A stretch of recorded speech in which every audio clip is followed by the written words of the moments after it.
चलिए देखिए बच्चों, आज हम लोग क्लास 12 दोस्तों क्वेश्चन बैंक बायोलॉजी का देखने वाला 2009 से लेकर के 2023 तक अब तक जितने भी जो मोस्ट सेलेक्टेड सब्जेक्टिव क्वेश्चन है जो आपके परीक्षा में बार बार पूछा जाता है वो क्वेश्चन लेकर आए। तो इस वीडियो को शुरू से अंत तक देखिए और साथ में चैनल को सब्सक्राइब करके ऑल नोटिफिकेशन कर लीजिए बच्चों, क्योंकि जितना भी क्वेश्चन है ये सब most selected question subjective question है दोस्तों बायोलॉजी का, जो कि हर हाल में आप लोग को हर एक क्वेश्चन आप लोग को याद कर लेना बच्चों, क्योंकि यही सब वो क्वेश्चन है जो आपके आगामी बोर्ड एग्जाम में देखने को मिलेगा। 35 नंबर फिक्स हो जाएगा बच्चा, पूरा का पूरा क्वेश्चन बैंक है ना। तो वीडियो को शुरू से अंत तक देखिए और साथ में चैनल को सब्सक्राइब करके ऑल नोटिफिकेशन कर लीजिए और वीडियो को पूरा देखिए, ठीक ना बच्चों, और चैनल को सब्सक्राइब कर लीजिए। चलिए फर्स्ट क्वेश्चन आप लोग देखिए, आप लोगों से फर्स्ट क्वेश्चन किया गया कि शराब यानी कि जो शराब होता है अल्कोहल के जो दुष्परिणाम होते हैं, यानी कि जो शराब पीने के जो साइड इफेक्ट जो होते हैं जो उसका दुष्परिणाम जो होता है वो क्या क्या होता है, ये आपके एग्जाम में 2 नंबर में पूछा जाता है। तो यहाँ से देखिए,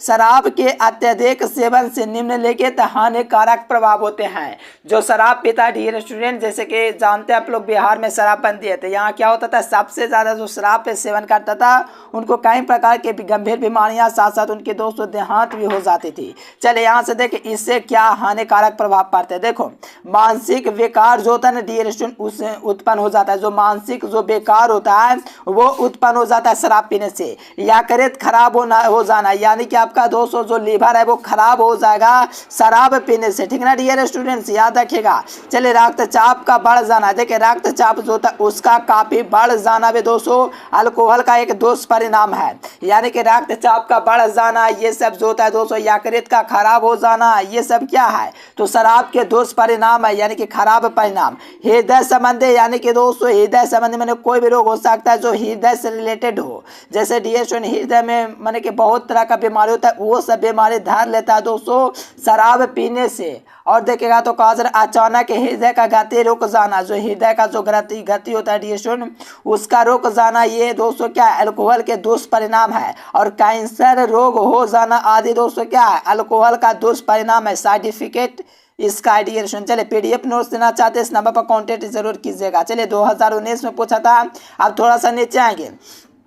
देखो ये क्वेश्चन आप लोग देखेगा तो लिंग निर्धारण जो पुरुष दोष होता है, देखिए मानव में लिंग निर्धारण जो होता है वो कैसे होता है। देखो 2020 में नहीं, बहुत बार एग्जाम में पूछा है, लेकिन मैंने एक बार लिखा आपके एग्जाम में आप लोग जानते हो कितना इंपॉर्टेंट है लिंग जो निर्धारण होता है वो कैसे होता है। तो समझो, देखो लिंग निर्धारण वह प्रक्रिया जिसके द्वारा एक व्यक्ति का लिंग का निर्धारण होता है। देखो या तो वो पुरुष हो सकता है या तो स्त्री हो सकता है, तो इसका लिंग का निर्धारण कैसे होता है वही आप लोग को बतलाने में। चलिए लिंग निर्धारण वह प्रक्रिया जिसके द्वारा एक व्यक्ति का लिंग का निर्धारण होता है। इसमें जो होता है इस प्रक्रिया में नर का एक्स गुणसूत्र, देखो नर का एक्स गुणसूत्र जो होता है मादा के बाह्य गुणसूत्र से संपर्क करता है, यानी कि डियर स्टूडेंट जो पुरुष होता है उसका एक्स गुणसूत्र और जो मादा होता है डियर स्टूडेंट यानी कि औरत उसका बाह्य गुणसूत्र जब संपर्क में आता है तो बच्चा क्या होता है, तो बच्चा नर बनता है, यानी कि वो जो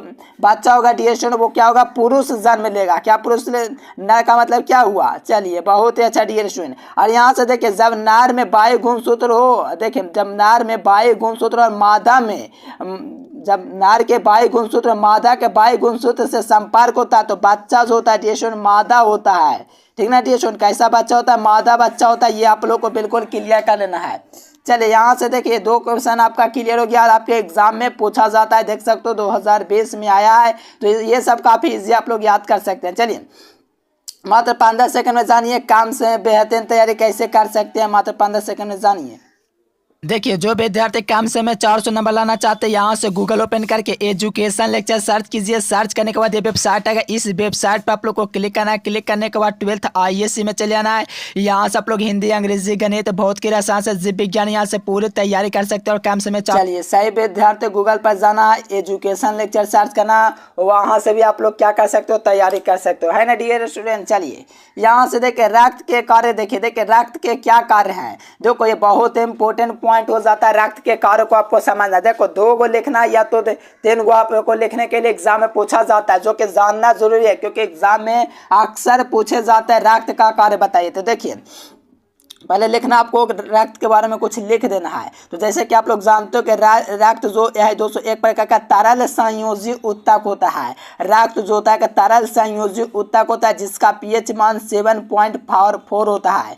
यानी कि जो रक्त होता है उसका जो पीएच मान होता है कितना होता है 7.4 होता है। और साथ में एक वयस्क मानव शरीर में औसतन 5 से 6 लीटर रक्त हो दोस्तों लीटर रक्त होता है, इनके खून होता है। देखो एक वयस्क यानी कि जो स्वस्थ मनुष्य होता है उसमें औसतन 5 से 6 लीटर जो होता है ना वो रक्त यानी कि खून होता है। खून है ना डियर। अब देखो रक्त के क्या कार्य हैं, देखो रक्त के निम्नलिखित कार्य हैं। देखो रक्त का क्या काम होता है शरीर में, तो उसको आप लोग समझिए। देखो यह शरीर के तापमान को बनाए रखता है, यानी कि ये तापमान जो होता है शरीर का डियर उसको मैनेज रखता है, इनके बनाए रखता है। यानी कि बढ़ने और घटना जो होता है ना अचानक से बढ़ गया घट गया, ये दोस्तों कौन नियंत्रित करता था, हमारा खून जो है दोस्तों रक्त वो हमारे शरीर के तापमान को दोस्तों नियंत्रित में रखता है। चलिए यहाँ से देखें तो कहा जा रहा है कि रक्त में पाए जाने वाला आरबीसी जो होता है दोस्तों ऑक्सीजन तथा दोस्तों कार्बन डाइऑक्साइड का स्थानांतरण करने का कार्य करता है। यानी कि दोस्तों जो हमारे शरीर में पाए जाने वाला आरबीसी जो होता है डियर स्टूडेंट इसमें क्या होता है ऑक्सीजन O2 और दोस्तों जो कार्बन डाइऑक्साइड है CO2 इसका क्या करता है स्थानांतरण करने में कार्य करता है। यानी कि स्थानांतरण मैंने एक से दूसरे जगह यानी कि स्थानांतरण करता है। देखो रक्त में जो पाए जाने वाला जो दोस्तों WC जो होता है शरीर के रक्त के संक्रमण से बचाता है। देखो रक्त में पाए जाने वाला जो WC जो होता है डियर स्टूडेंट शरीर के रोगों को संक्रमण से बचाते हैं। इनके विभिन्न प्रकार का जो रोग होता है उससे हमारे संक्रमण को शरीर को क्या रखता है बचाए रखता है। चलिए ये सब ऐसे पॉइंट और आपके एग्जाम में पूछा जाता है जी, क्लियर कर लेना है ना डियर स्टूडेंट। चलिए यहाँ से देखो शुक्राणु जनन और अंड जनन जो था उसमें अंतर लिखना है। देखो 2016 और 17 बहुत बार एग्जाम में पूछा लेकिन 2 बार लिखे हैं मिला है तो ठीक ना डियर स्टूडेंट।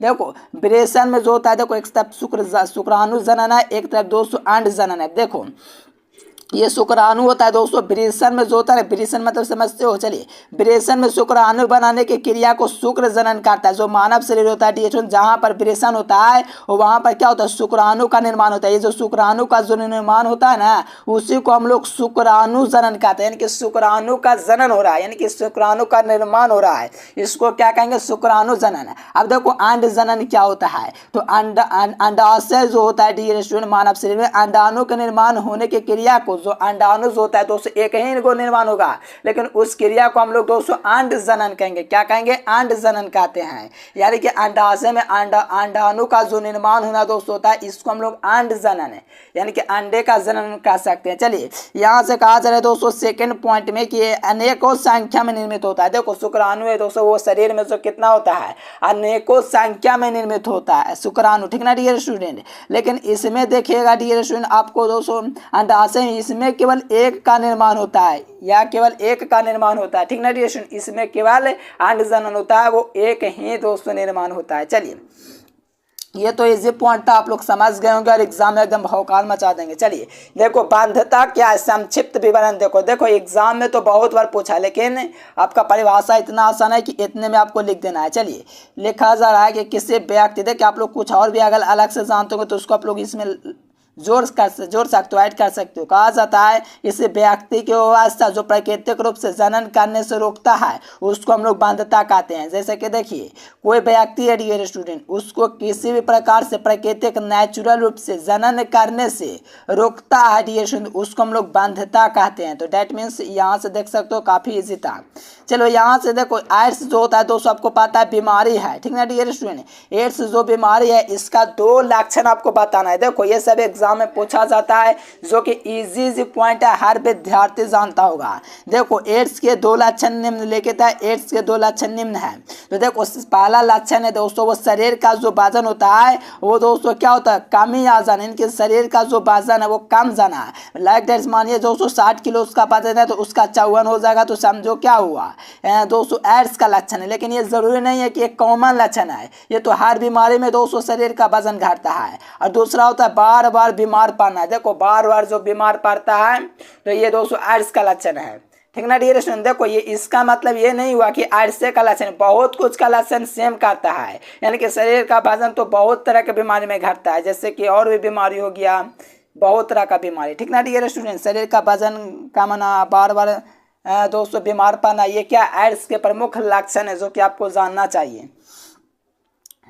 चलिए यहाँ से देखिए कॉपर्स जो ल्यूटिनियम का दोस्तों क्या कार्य होता है, तो देखो कॉपर्स जो ल्यूटिनियस होता है दोस्तों उसका क्या कार्य है, तो देखो कॉपर्स ल्यूटिनियम एक अस्थायी क्या है, अंतःस्रावी ग्रंथि का कार्य करती है। कौन सा ग्रंथि, अंतःस्रावी ग्रंथि का कार्य करता है। जो कॉपर्स जो ल्यूटिनियस होता है दोस्तों ये क्या होता है, अंतःस्रावी ग्रंथि का कार्य करता है तथा प्रोजेस्टेरोन तथा एस्ट्रोजन हार्मोन को स्रावित करता है। जो प्रोजेस्टेरोन होता है और एस्ट्रोजन होता है इसको क्या करता है, ये दोस्तों हार्मोन्स को स्राव करता है, क्या करता है, स्राव करता है। चलिए ये 7 नंबर आप लोग क्लियर कर लिए। डियर स्टूडेंट एग्जाम में पूछा गया, आप लोग देख सकते हो। यहाँ से देखें निकोटिन प्रभाव क्या है, ये भी आपके एग्जाम में पूछा जाता है।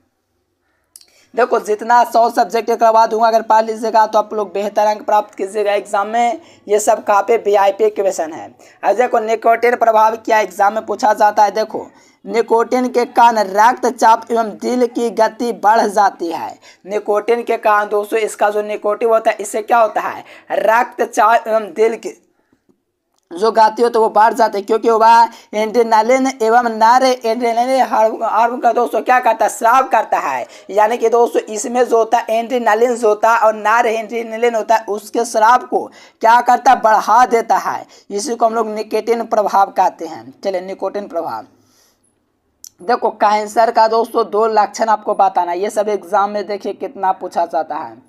ये सब एकदम आम क्वेश्चन हर विद्यार्थियों को जानना चाहिए। देखिए कैंसर के 2 लक्षण को बताइए। तो देखो कैंसर के इस प्रकार से लक्षण है। वजन में कमी, देखो मैंने बोला ना वजन में कमी कोई बीमारी नहीं हो सकता, ठीक ना डियर स्टूडेंट। कॉमन है कि कोई बीमारी होगा तो वजन की कमी होगी, ठीक ना डियर स्टूडेंट। शरीर के किसी भाग में अत्यधिक वृद्धि, देखो ये एकदम कॉमन और एकदम जरूरी है दोस्तों। कोई भी किसी को कैंसर होता है तो उसमें क्या होता है, किसी एक भाग जो बना डियर स्टूडेंट, शरीर का कोई एक भाग जो होता है वो अत्यधिक वृद्धि ज़्यादा वृद्धि कर जाता है। तो उससे क्या होता है, जो कोशिका होता है अनियंत्रित हो जाता है। जो वहाँ पर वो होगा दोस्तों तो वहाँ पर अत्यधिक वृद्धि होगी, तो वहाँ पर क्या होगा, कैंसर के लक्षण दिखेगा, ठीक ना डियर स्टूडेंट। कैंसर के लक्षण है किसी शरीर का अत्यधिक वृद्धि, ठीक ना डियर स्टूडेंट। चलिए इजी क्वेश्चन था, आप लोग समझ गए। चलिए 9 के बाद 10 देखिए। देखिए जैविक खाद के उपयोग के 2 लाभ को लिखें। ये देखो ये सब एग्जाम में पूछा जाता है। तो जैविक खाद के निम्नलिखित 2 लाभ इस प्रकार से, देखो जो जैविक खाद होता है इसके 2 जो उपयोग हैं डियर स्टूडेंट निम्नलिखित तो 2 लाभ हैं। तो देखो ये प्राकृतिक जो होता है दोस्तों, प्राकृतिक एवं हानि रहित होता है। देखो ये प्राकृतिक का तो होता है, साथ में ये हानि रहित होता है, इनके हानि से रहित होता है, हानि से नहीं होता है। ये प्राकृतिक का है, ये हानि से नहीं होता है। ये मिट्टी की गुणवत्ता को बनाए रखने में मदद करता है। जो मिट्टी जो होता है उसकी गुणवत्ता, जो उसकी जो प्रखर जो होता है दोस्तों इनकी गुणवत्ता को बनाए रखता है। देखो डियर स्टूडेंट आपको पता है कि बायोलॉजी और मैथ एक ऐसा सब्जेक्ट है जो कि बोर्ड एग्जाम का जो क्वेश्चन तैयार करने वाला टीचर होते हैं वो 100% क्या सर जी 100% क्या 100%, तो एक क्वेश्चन बैंक पर आधारित क्वेश्चन होता है। बायोलॉजी का यहाँ आप लोग उठा लो टोटल पूछ जाता है क्वेश्चन बैंक से, और आपको तो पता है कि मैथ में भी वैसा ही होता है, खाली अंक को चेंज करता है। देखिए कितना आसान लैंग्वेज है। कहा जा रहा है कि रेबीज बीमारी, देखो 2016 में पूछा और भी कई बार। देखो रेबीज बीमारी के कारण, लक्षण एवं नियंत्रण के बारे में बताइए। देखो रेबीज जो बीमारी होता है वो कारण इसका क्या, रेबीज बीमारी कैसे होता है। तो देखो रेबीज जो बीमारी होता है दोस्तों, रेबीज जंतुओं जैसे बिल्ली, कुत्ते आदि इसमें रोग के विषाणु में उपस्थित होता है, यानी कि विषाणु के रूप में उपस्थित होता है। किसमें, रोगवानी जो दोस्तों जो रेबीज जो बीमारी होता है वो बिल्ली, कुत्ते आदि में क्या होता है, उपस्थित होता है। और इसमें दोस्तों रोग जो होता है विषाणु के रूप में उपस्थित रहते हैं या काटने के कारण उत्पन्न होता है। देखो ये जो बीमारी होता है दोस्तों, कोई शख्स को, कोई बच्चा को काट लेता है तो ये कैसे होता है, काटेगा तो विषाणु का दोस्तों क्या पड़ेगा, साइड इफेक्ट पड़ेगा। साइड इफेक्ट पड़ने पर लक्षण आपको देखेगा निगलने में कठिनाई, यानी कि खाना खाओगे आप लोग, जाहिर सी बात है 4 टाइम तो आप लोग अवश्य खाना खाते होंगे डिएशन, तो क्या होता है कि निगलने में कठिनाई होता है, तो वो समझिए उसी का लक्षण है। अब देखो रोकथाम, इसका रोकथाम क्या, तो रैबीज विषाणु के दोस्तों विरुद्ध में टीकाकरण, यानी कि रैबीज विषाणु को दोस्तों नष्ट करने के लिए एक टीका होता है, उसका दोस्तों चयन किया जाता है और उस दोस्तों मरीज को दिया जाता है। तो उससे क्या होता है, जो ये विषाणु होता है दोस्तों वो नष्ट हो जाता है। इस प्रकार रेबीज बीमारी का इलाज भी हो जाता है। समझ गए रेबीज बीमारी क्या था, कैसे था, क्यों होता है, लक्षण क्या था, रोकथाम क्या था। देखो आसान लैंग्वेज था, याद हो गया। अब देखो नेक्स्ट क्वेश्चन। देखो मोनोकार्पिक पल्प क्या है। देखो मोनोकार्पिक दोस्तों फल क्या है। देखो दोनों लैंग्वेज आपका दिया गया है। कहोगे सर जी इतना सुख लिखेंगे तो 2 नंबर देगा। हाँ जी पूरा 2 नंबर देगा, कोई दिक्कत नहीं। बायोलॉजी जो होता है छोटा ही आंसर के लिए जाना जाता है। देखो मोनोकार्पिक दोस्तों फलों का जो उदाहरण सहित बताएं तो वह सत्य फल जिसका विकास दोस्तों एक कार्पेल से होता है, यानी कि वैसा सत्य फल जिसका दोस्तों जो निर्माण होता है, विकास होता है, एक कार्पेल से होता है, मोनोकार्पिक फल कहलाता है। जैसे में दोस्तों केला जो हो गया एक कार्पेल से होता है दोस्तों, यह सत्य फल है जिसका विकास एक कार्पेल से होता है। तो जैसे में आपका क्या हो गया, केला हो गया दोस्तों, क्या हो गया, एक मोनोकार्पिक फल का उदाहरण हो गया। एकदम आसान लैंग्वेज है, क्लियर करते हुए चलिए। देखो कोटपाल क्या है। देखो ये सब एग्जाम में पूछा जाता है। कोटपाल के बारे में उदाहरण सहित बताएं। तो देखो ये सब एग्जाम में आपको 202 नंबर में पूछे जाते हैं, तो ये सब क्लियर कर लीजिए। वह फल जिसका विकास अंडाशय से ना होकर के पुष्प के अन्य भागों से होता है, यानी कि दोस्तों इसका जो विकास होता है दोस्तों कोटपाल का, उसका विकास अंडाशय से ना होकर, यानी जो अंडाशय से जो विकास होता है ना वहां से ना होकर के पुष्प के अन्य भाग जो होते हैं दोस्तों वहां से विकास होता है, उससे हम लोग क्या कहते हैं, उससे हम लोग दोस्तों कुटपाल कहते हैं। जैसे सेब हो गया, नाशपाती हो गया, ये क्या हो गया, कुटपाल हो गए मेरे प्यारे साथियों। देखो कितना आसान लैंग्वेज, आपको एक बार में याद हो गया जाएगा। वैसा फल जिसका विकास अंडाशय से, यानी कि जो अंडाशय होता है उससे ना होकर के पुष्प के कई भाग होते हैं वहां से उत्पन्न हो जाता है, तो इस फल को हम लोग क्या कहते हैं, कोटपाल कहते हैं। जैसे एग्जाम्पल में सेब और नाशपाती क्या कोटपाल के एग्जाम्पल है। देखो याद हो गया है कि नहीं। चलो 5-10 सेकंड में जानिए कम समय में बेहतरीन तैयारी कैसे कर सकते हैं। देखिए जो विद्यार्थी कम समय में 400 नंबर लाना चाहते हैं, यहाँ से गूगल ओपन कीजिए और एजुकेशन लेक्चर सर्च कीजिए। सर्च करने के बाद ये वेबसाइट आएगा, इस वेबसाइट पर क्लिक कीजिए। क्लिक करने के बाद 12th IAS आएगा, इस पर क्लिक कीजिए। यहाँ से हिंदी, अंग्रेजी, गणित, भौतिक, रसायन, जीव विज्ञान पूरी तैयारी कर सकते हैं। विद्यार्थी गूगल पर जाना, एजुकेशन लेक्चर सर्च करना, वहाँ से भी तैयारी कर सकते हो। वीडियो देखने के बाद जाना। देखो कहा जा रहा है 240 नंबर क्वेश्चन, ये भी एग्जाम में बहुत बार पूछा गया है। कहा जाता है कि MTP क्या है। MTP क्या, इसके सुरक्षित एवं घातक काल का उल्लेख कीजिए। यानी कि दोस्तों जो इसका सुरक्षित और जो घातक काल होता है उसका में उल्लेख करना। तो देखो पहले जानो MTP क्या है। तो देखो MTP यह एक गर्भ का चिकित्सीय समापन है। यानी कि दोस्तों जो MTP जो होता है ये गर्भ का क्या चिकित्सीय समापन है। यानी कि दोस्तों आता इसे दोस्तों गर्भ का पूर्णता से पूर्व दोस्तों जानकारी में गर्भपात बड़े विधि होते कहते हैं। यानी कि दोस्तों गर्भ से पूर्णता पहले ही जानकारी दे देता है दोस्तों, इस विधि को कहते हैं। ठीक ना। ये सुन, सुरक्षित काल जो होता है दोस्तों गर्भ ठहरने के 12 सप्ताह का दोस्तों काल जो होता है घातक काल होता है, यही आपका सुरक्षित काल कहलाता है। ठीक है ना दोस्तों, एक बार में आपको याद होने वाला लैंग्वेज बनाए थे। चलिए यहाँ से देखिए, यहाँ से 15 नंबर देखिएगा तो ये 2016 में पूछा है। कहा जा रहा है कि बायो प्रोस्पेक्टिंग से आप क्या समझते हैं। कहा जाता है दोस्तों कि जो बायो प्रोस्पेक्टिंग है दोस्तों उससे आप क्या समझते हैं। क्योंकि देखो कहोगे सर जी इतना कड़ा शब्द, हाँ जी बायोलॉजी में थोड़ा रहता है, लेकिन कहा कीजिएगा मैथ तो और भी आसान है, लेकिन समझिए आसान लैंग्वेज होता है, याद हो जाता है।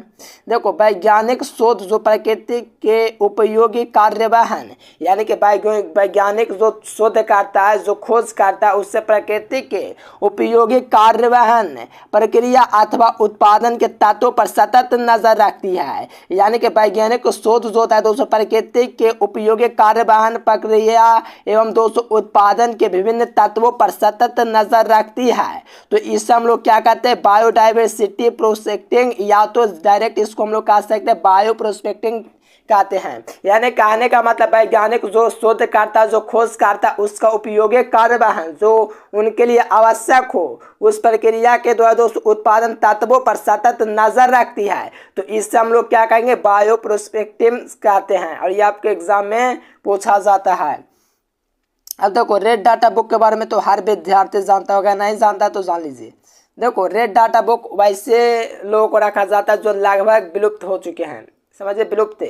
तो देखो रेड डाटा बुक क्या है, 2016 में पूछा हुआ क्वेश्चन है। तो आपत्तिग्रस्त प्राणी और पौधों की सूची एवं जानकारी एक पुस्तक के रूप में प्रकाशित हुए, जिसे हम लोग रेड डाटा बुक के नाम से जाना जाता है। यानी कि आपत्तिग्रस्त प्राणी और पौधों की ऐसी सूची जिससे हमें पता चल सके कि ये क्या है, लगभग विलुप्त हो चुके हैं, तो वो कौन सा बुक मिलेगा, तो रेड डाटा बुक में मिलेगा। अरे यहाँ से देखो एक पॉइंट कि भारत सरकार के संस्थान botanical survey of India and zoological survey of India दोस्तों क्या रेड डाटा बुक प्रकाशित किया गया, इनकी इनके द्वारा दोस्तों क्या किया गया, प्रकाशित किया गया। नाम याद रखिएगा किनके द्वारा, तो भारत सरकार के संस्थान क्या बॉटैनिकल सर्वे ऑफ इंडिया, क्या sir ji, botanical survey of India और जूलॉजिकल जो होता है दोस्तों सर्वे ऑफ इंडिया के द्वारा इस बुक को प्रकाशित किया गया। दोस्तों क्या किया गया, सर्वे किया गया था मेरे प्यारे साथियों। चलिए बहुत इजी लैंग्वेज था, याद हो गया सर जी।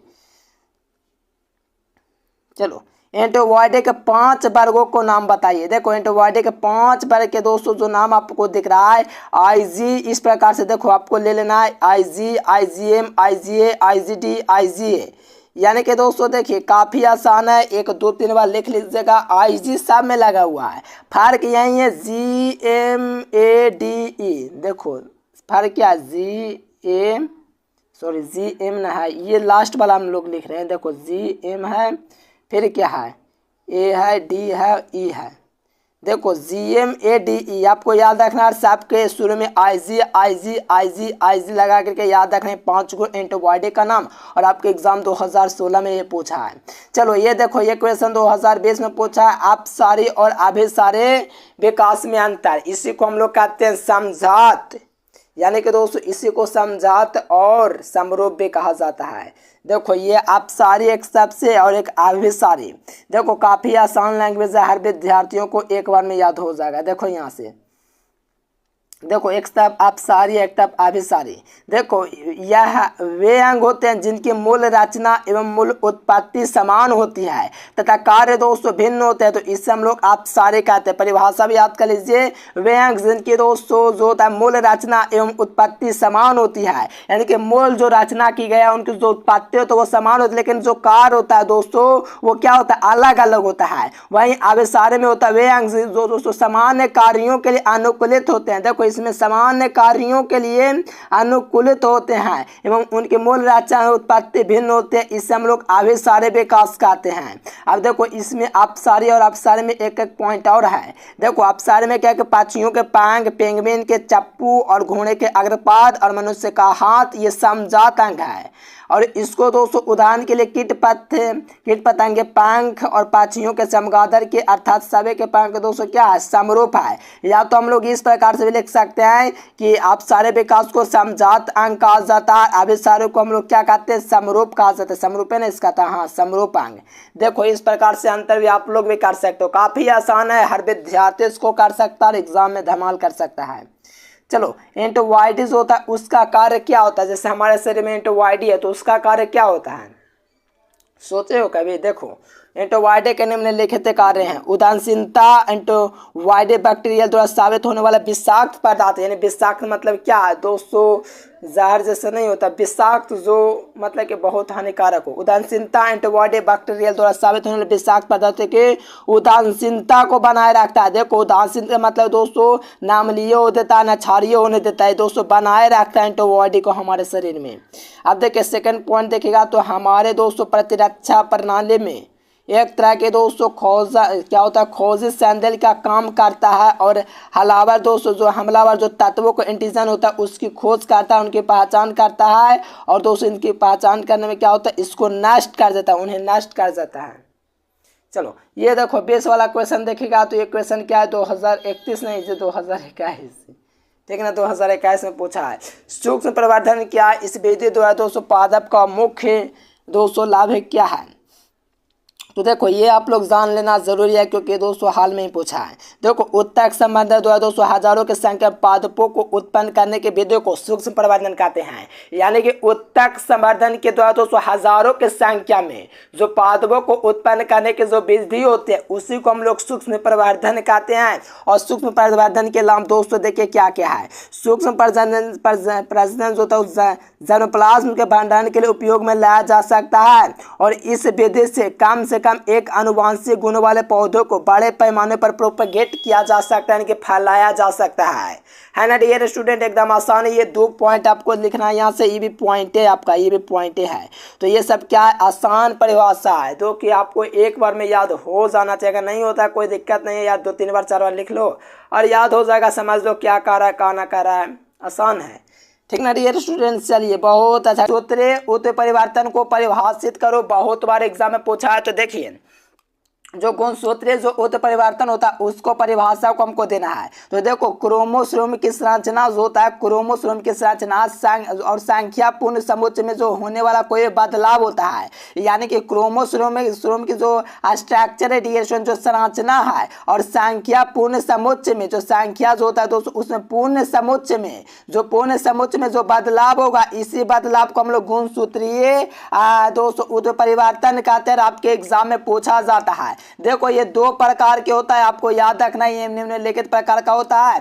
पहला होता है गुणसूत्रों में आकारिकीय बदलाव, और दूसरा होता है गुणसूत्रों में संख्या बदलाव। देखो आकार में बदलाव और गुणसूत्र के संख्या में बदलाव, यही 2 बदलाव होता है दोस्तों गुणसूत्र में। यानी कि दोस्तों आकार जो होगा उसका स्ट्रक्चर होगा, उसमें क्या होगा, संरचना में क्या होगा, बदलाव होगा, कोई भी बदलाव होगा दोस्तों। और इसके गुणसूत्रों की संख्या में दोस्तों ये बदलाव होगा। ये 2 प्रकार का हुआ, परिभाषा में वही लिखा गया है, क्रोमोसोम की संरचना और संख्या पूर्ण समुच्चय में कोई भी बदलाव होने वाला कोई बदलाव गुणसूत्रीय परिवर्तन कहलाता है। आपको बिल्कुल क्लियर हो गया होगा दोस्तों, ये फर्स्ट क्वेश्चन और एग्जाम में आपका पूछा जाता है। चलो 22 नंबर देखेगा तो बीडीएनए, देखो एक आरएनए होता है, सॉरी बीडीएनए और आरएनए है, ठीक है डियर स्टूडेंट। बीडीएनए और जेडीएनए में आपको अंतर लिखना है। तो देखो काफी आसान क्वेश्चन है, बिल्कुल आपको याद हो जाना चाहिए मेरे अकॉर्डिंग, क्योंकि इतना आसान क्वेश्चन एग्जाम में आपका पूछा जाता है। चलो बीडीएनए और आरएनए में दोस्तों आप लोग अंतर देखिए। तो देखो ये आपका दोस्तों बीडीएनए में क्या होता है, दाहिने हाथ की ओर घुमाव होता है। ये जो बीडीएनए होता है दोस्तों इसमें क्या होता है, दाहिने हाथ की ओर घुमाव होता है, जबकि जेडडीएनए में जो होता है बाएं हाथ की ओर घुमाव होता है। यानी कि जो बीडीएनए होगा उसमें दोस्तों दाहिने हाथ की ओर घुमाव होगा, लेकिन बाएं हाथ में दोस्तों कब होगा, जब जेडडीएनए पूछेगा आपसे तब।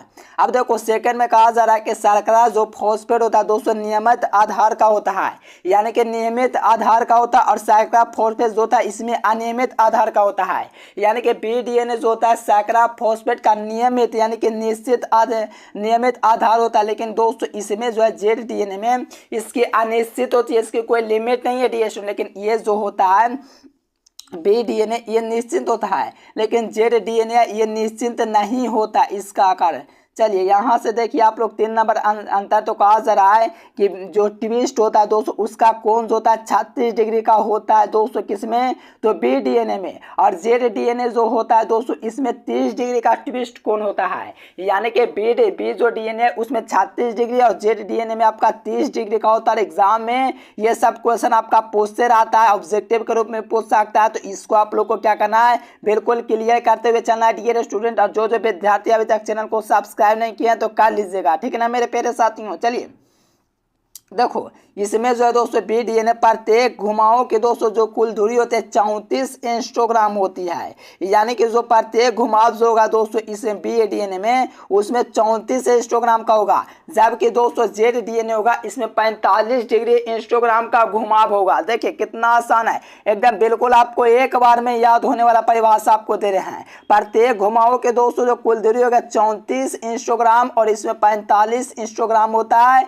बीडीएनए में और जेडडीएनए में। चलिए देखो एक अंतर और है बीडीएनए में कि डीएनए का जो व्यास होता है 20 एंस्ट्रोग्राम होता है, डीएनए का जो व्यास होता है 18 एंस्ट्रोग्राम होता है। ये बी वाला है और ये जेड वाला है। तो बिल्कुल आप लोग याद कर लीजिए, एग्जाम में अक्सर पूछे जाते हैं तो याद ही करना पड़ेगा आपको, क्योंकि एग्जाम में आपको बेहतर अंक प्राप्त करने हैं। चलिए देखो कहा जा रहा है कि जेल जो विद्युत का जो संचालन है वो क्या है, इसकी उपयोगिता को आपको बतलाना है। यानी कि जेल विद्युत का जो संचालन है वो क्या है, आपसे पूछा जा रहा है।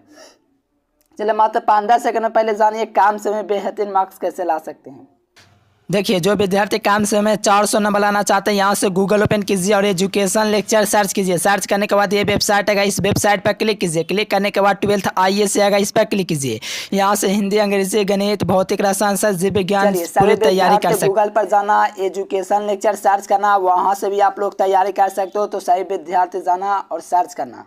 चलो संचालन क्या, इसकी उपयोगिता को आपको बताना है। तो देखिए प्रतिबंधन जो होता है दोस्तों, एंडियोनियज का जो एंजाइम DNA को विशेष रूप में जो होता है दोस्तों विशेष स्थान पर के काट कर उसके टुकड़ों को कर देता है। इन खंडों को जिस तकनीक के द्वारा अलग कर सकते हैं उसे हम लोग जेल का वैद्युत संचालन कहते हैं। यानी कि डियर स्टूडेंट आपको पता चला कि प्रतिबंधन के प्रत्येक बंधन में जो जो एंजाइम DNA को विशेष स्थान से काट के उसके टुकड़े कर देते हैं और इन खंडों को क्या कर देता है, जिसको एक तकनीक के द्वारा अलग कर सकते हैं, जिसे हम लोग जेल वैद्युत का संचालन कहते हैं। आपके एग्जाम में ये सब प्रश्न पूछा जाता है। इसके उपयोग को देखें तो यहाँ से कहा जा रहा है कि इलेक्ट्रोफोरेसिस में दोस्तों माध्यम के रूप में आजकल एगारोज का उपयोग किया जाता है। किसका उपयोग किया जाता है, तो आपको याद रखना एगारोस का उपयोग किया जाता है। एगारोस समुद्री घास से निकाला गया एक प्राकृतिक बहुलक है। यानी कि ऑब्जेक्टिव में पूछ सकता है एगारस क्या है, तो एक समुद्री दोस्तों क्या है, समुद्री घास से निकाला गया एक प्राकृतिक बहुलक है।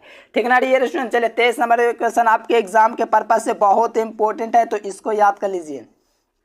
देखो 24 नंबर में कहा जा रहा है कि दांत जो रोग होता है रोगजनक संक्रमण के कारण लक्षण और उपचार को आपको लिखना है। तो देखो दांत रोग के रोगजनक जो है वो कौन है, संक्रमण के कारण, और लक्षण और उपचार को आपको लिखना है। तो देखो यहाँ से लिखना है कि दांत एक प्रकार का सामान्य संक्रामक रोग है। यानी कि सामान्य जो होता है दोस्तों दांत एक सामान्य संक्रमण यानी कि नेचुरली है, ये दोस्तों आसानी से होने वाला सामान्य संक्रामक रोग है। इसके लिए दोस्तों क्या है, ट्राइफाइलिन यानी कि काइफिन जो होता है दोस्तों माइक्रोस्पोरम और एपिडोमाइफेटान जेनेरा के अनेक कवक के इनके उत्तरदायी यानी कि इनके लिए कई प्रकार के उत्तरदायी हैं डियर स्टूडेंट, जो कि इस बीमारी को फैलाव को बढ़ाता है। ठीक ना डियर स्टूडेंट। आपको ये बात भी आपको याद रखना है, दांत एक संक्रामक है दोस्तों बीमारी के संक्रमण इसका तेजी से होता होगा। ठीक ना डियर स्टूडेंट। यहाँ पर देखिए ये जो रोग है प्राय दोस्तों त्वचा, नाखून इत्यादि पर दिखाई पड़ता है। ये जो दोस्तों दांत रोग है ये त्वचा पर हो सकता है, नाखून पर हो सकता है, इत्यादि जगहों पर देखा गया है। साधारणतः दोस्तों मिट्टी से या संक्रमित व्यक्ति के कपड़े या तौलियों का प्रयोग करने से ये रोग होता है। यानी कि दोस्तों ये जो रोग होता है मिट्टी से हो सकता है, या तो संक्रमण व्यक्ति जो संक्रमित है इस रोग से उसका गमछी यूज करने, कपड़ा यूज करने और तौलियों को यूज करने से यह रोग को दोस्तों क्या मिलता है, बढ़ावा मिलता है, यानी कि ये बढ़ता है ये रोग है। जैसे कोरोना था डियर स्टूडेंट उसी प्रकार समझिए इस प्रकार का भी एक संक्रामक रोग है। कॉमन है डियर स्टूडेंट, ये कपड़ों जो होता है दोस्तों जो तौलिया यूज किया जाता है, अगर उसका आप लोग संक्रमित व्यक्ति का यूज करते हैं तो आपको भी ये रोग हो जाएगा। ये इसका दोस्तों लक्षण बतलाता है, इसका दोस्तों उपचार बतलाता है। चलिए यहाँ से देखिएगा दोस्तों, तो द्विरूपता और बहुरूपता में आपको अंतर लिखना है। देखो दो अंतर आपको लिख देना है, या तो आप लोग एक ही अंतर या तो परिभाषा भी लिखोगे।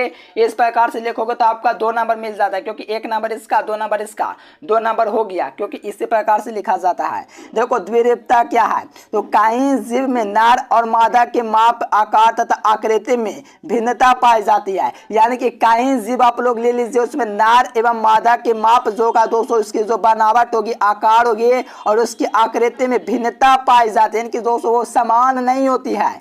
तो ऐसे में दोस्तों आप लोग को क्या होता है, जैसे पुरुष और स्त्री, गाय और बैल, एक ही जीव के 2 रूप होने वाला दोस्तों द्विरूपता है। यानी कि एक ही जीव है लेकिन इनके क्या है 2 रूप है, एक पुरुष है तो एक स्त्री है, एक गाय है तो एक बैल है। इस प्रकार से क्या ये द्विरूपता का उदाहरण है। यानी कि परिभाषा में बोल रहा है कई जीव नर एवं मादा के माप, आकार, आकृति में भिन्नता पाई जाती है, जैसे पुरुष, स्त्री और दोस्तों गाय और बैल, ये क्या एक जीव के 2 रूप होने वाले दोस्तों द्विरूपता है।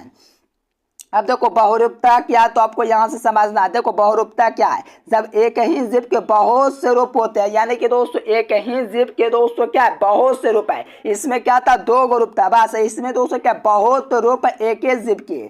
समाज जैसे देखो सामाजिक कीटों जैसे मधुमक्खी, दिमक आदि की दोस्तों क्या है, कॉलोनियास में अवस्थित जीवों की रचना तथा कार्यों में बहुत भिन्नता होती है। यानी कि इसमें क्या होता है, बहुत भिन्नता होता है। इसमें क्या है कि बहुत रूप से एक ही प्रकार के जीव आपको इसमें दिखाई देता है। जैसे सामाजिक कीट है, यानी कि जो समाज में रहने वाले जो कीट है, ये सब क्या इसी का एग्जाम्पल है।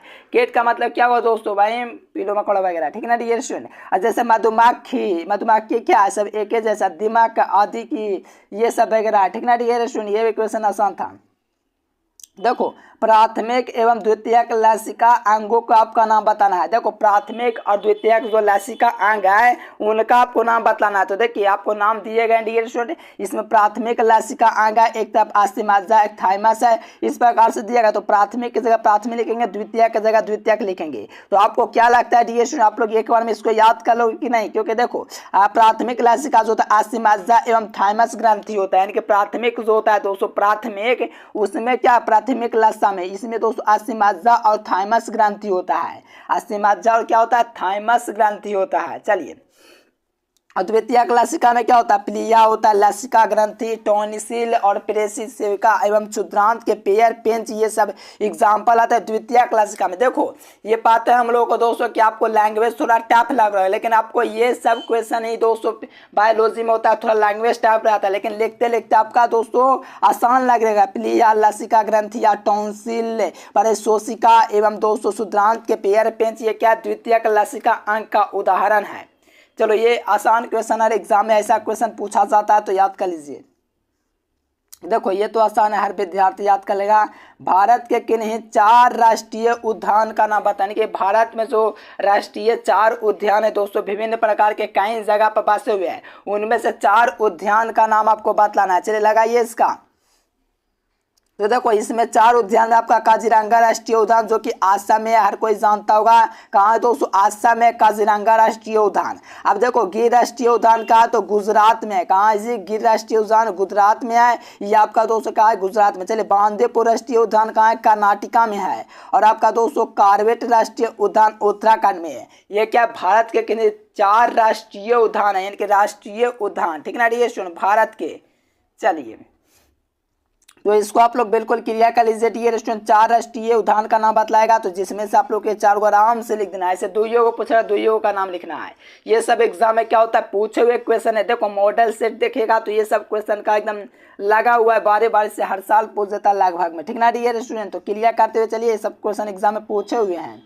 चलो 28 नंबर में कहा जा रहा है कि निम्नलिखित बीमारियों, देखो बीमारी इस प्रकार से पिटवाची, ठीक है ना डियर बीमारी।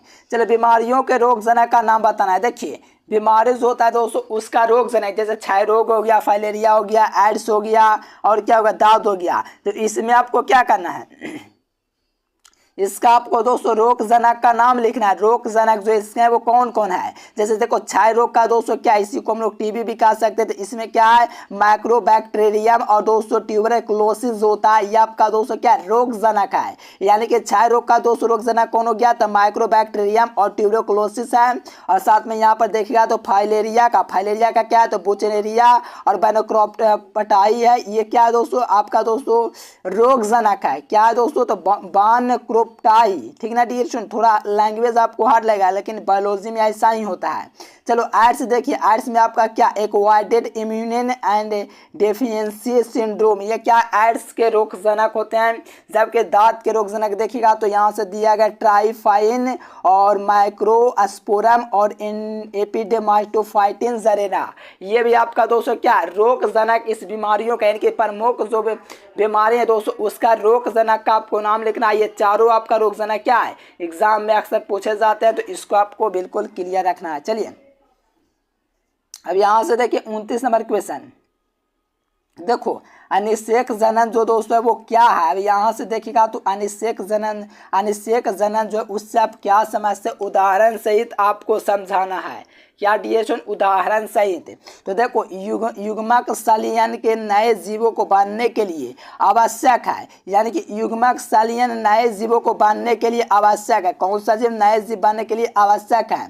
फिर वे कुछ प्राणियों में बिना निषेचन की क्रिया के हो संपन्न हुए नए जीव का निर्माण हो जाता है। यानी कि कुछ प्राणियों में दोस्तों बिना निषेचन की क्रिया के संपन्न हुए ही नए जीव का निर्माण हो जाता है। तो इस प्रक्रिया के दोस्तों घटना को हम लोग अनिषेक जनन कहते हैं। इसके कई एग्जाम्पल हैं, यानी कि युग्मक संलयन पर नए जीवों को बनने के लिए आवश्यक है, ठीक ना डिएशन। फिर वे कुछ प्राणियों हैं जिसमें तो दोस्तों बिना निषेचन की क्रिया के संपन्न हुए नए जीव का निर्माण हो जाता है। तो इस प्रकार में देखेगा दोस्तों तो मधुमक्खी उसी प्रकार का दोस्तों जीव है, रोटीफर्स भी है, पंछी टर्की जो कि आप लोग जानते हैं, तथा कुछ छिपकलियां भी ऐसे प्रजातियों में होते हैं जो बिना निषेचन क्रिया के दोस्तों क्या हो जाते हैं, जन्म हो जाते हैं। चलिए एकदम आसान क्वेश्चन, एकदम बिल्कुल क्लियर ही करना है मेरे प्यारे साथियों, एग्जाम में आपका चलिए पूछा ही जाता है डिरेक्शन। चलिए तो धमाल क्वेश्चन है, कमाल क्वेश्चन, एग्जाम में एकदम धुआं करना है। चलिए क्वेश्चन क्लियर हुआ। अब देखिए स्वपरागण के आपको लाभों को बताना है। स्वपरागण क्या बताना है आपको, लाभ को बताना है, क्या इसका लाभ है। तो देखो स्वपरागण के लाभों को देखिएगा तो यहाँ से परागकण नष्ट होने की संभावना कम होती है। यानी कि दोस्तों स्वपरागण का जो लाभ है वो स्वपरागण को नष्ट होने की संभावना जो होती है वो कम होती है, जबकि परागकण की सुनिश्चित अधिक होती है। जबकि परागकण जो होता है दोस्तों उसकी सुनिश्चित अधिक होती है। जबकि आप लोग देखिएगा दोस्तों परागकण लाभों में तो शुद्ध वंशक्रम पाया जाता है। इसमें जो होता है स्वपरागण में इसमें शुद्ध क्रम वंश पाया जाता है। चलो ये सब तो आसान पॉइंट थे जो कि आपके एग्जाम में पूछा जाता है। अगर आप लोग दोस्तों यानी कि 31 नंबर क्वेश्चन से कि जीवों में अलैंगिक जनन के बारे में संक्षिप्त टिप्पणी लिखे। देखिए ये एग्जाम में आपका पूछा जाता है, ठीक ना डिएशन। देखो इसका आंसर बहुत सरल है, बिल्कुल आपको याद हो जाएगा। और जो विद्यार्थी ये सोच रहे हैं कि इसका पहले वाला वीडियो कहाँ मिलेगा सर जी, तो प्लेलिस्ट में जाकर के देख लीजिएगा। देखो आंसर है कि जीवों में प्रजनन की वह विधि जिसमें एक जनक से कई बेष्टि का जन्म होता है। यानी कि अलैंगिक जनन का जो परिभाषा है दोस्तों वह दोस्तों प्रजनन है जिसमें एक जनक से कई बेष्टि का दोस्तों जन्म होता है, अलैंगिक जनन कहलाता है। यानी कि एक जनक से कई बेष्टि का दोस्तों क्या होता है, जन्म होता है, तो क्या कहलाता है, ये अलैंगिक जनन कहलाता है। इससे जनन कोशिकाओं का निर्माण जो होता है एवं संलयन जो होता है दोस्तों कैसे होता है, देखिए इसमें जनन कोशिकाओं का निर्माण एवं संलयन नहीं होता है। आप कहोगे कैसे होता है, तो इसमें निर्माण नहीं होता है क्योंकि इसमें जो जनन कोशिका युग्मक होते हैं इसका निर्माण एवं संलयन नहीं होता है। यह दोस्तों प्राय निम्न श्रेणी के जीवों जैसे एक कोशिकीय जो होता है और ये क्या है सरल पादप एवं जंतुओं में होता है। यानी कि एक कोशिकीय जीवों में ही दोस्तों जो होता है क्या होता है जनन कोशिका का निर्माण होता है। लेकिन ये आपका क्या, ये अलैंगिक जनन है, इसमें निर्माण ये सब का नहीं होगा।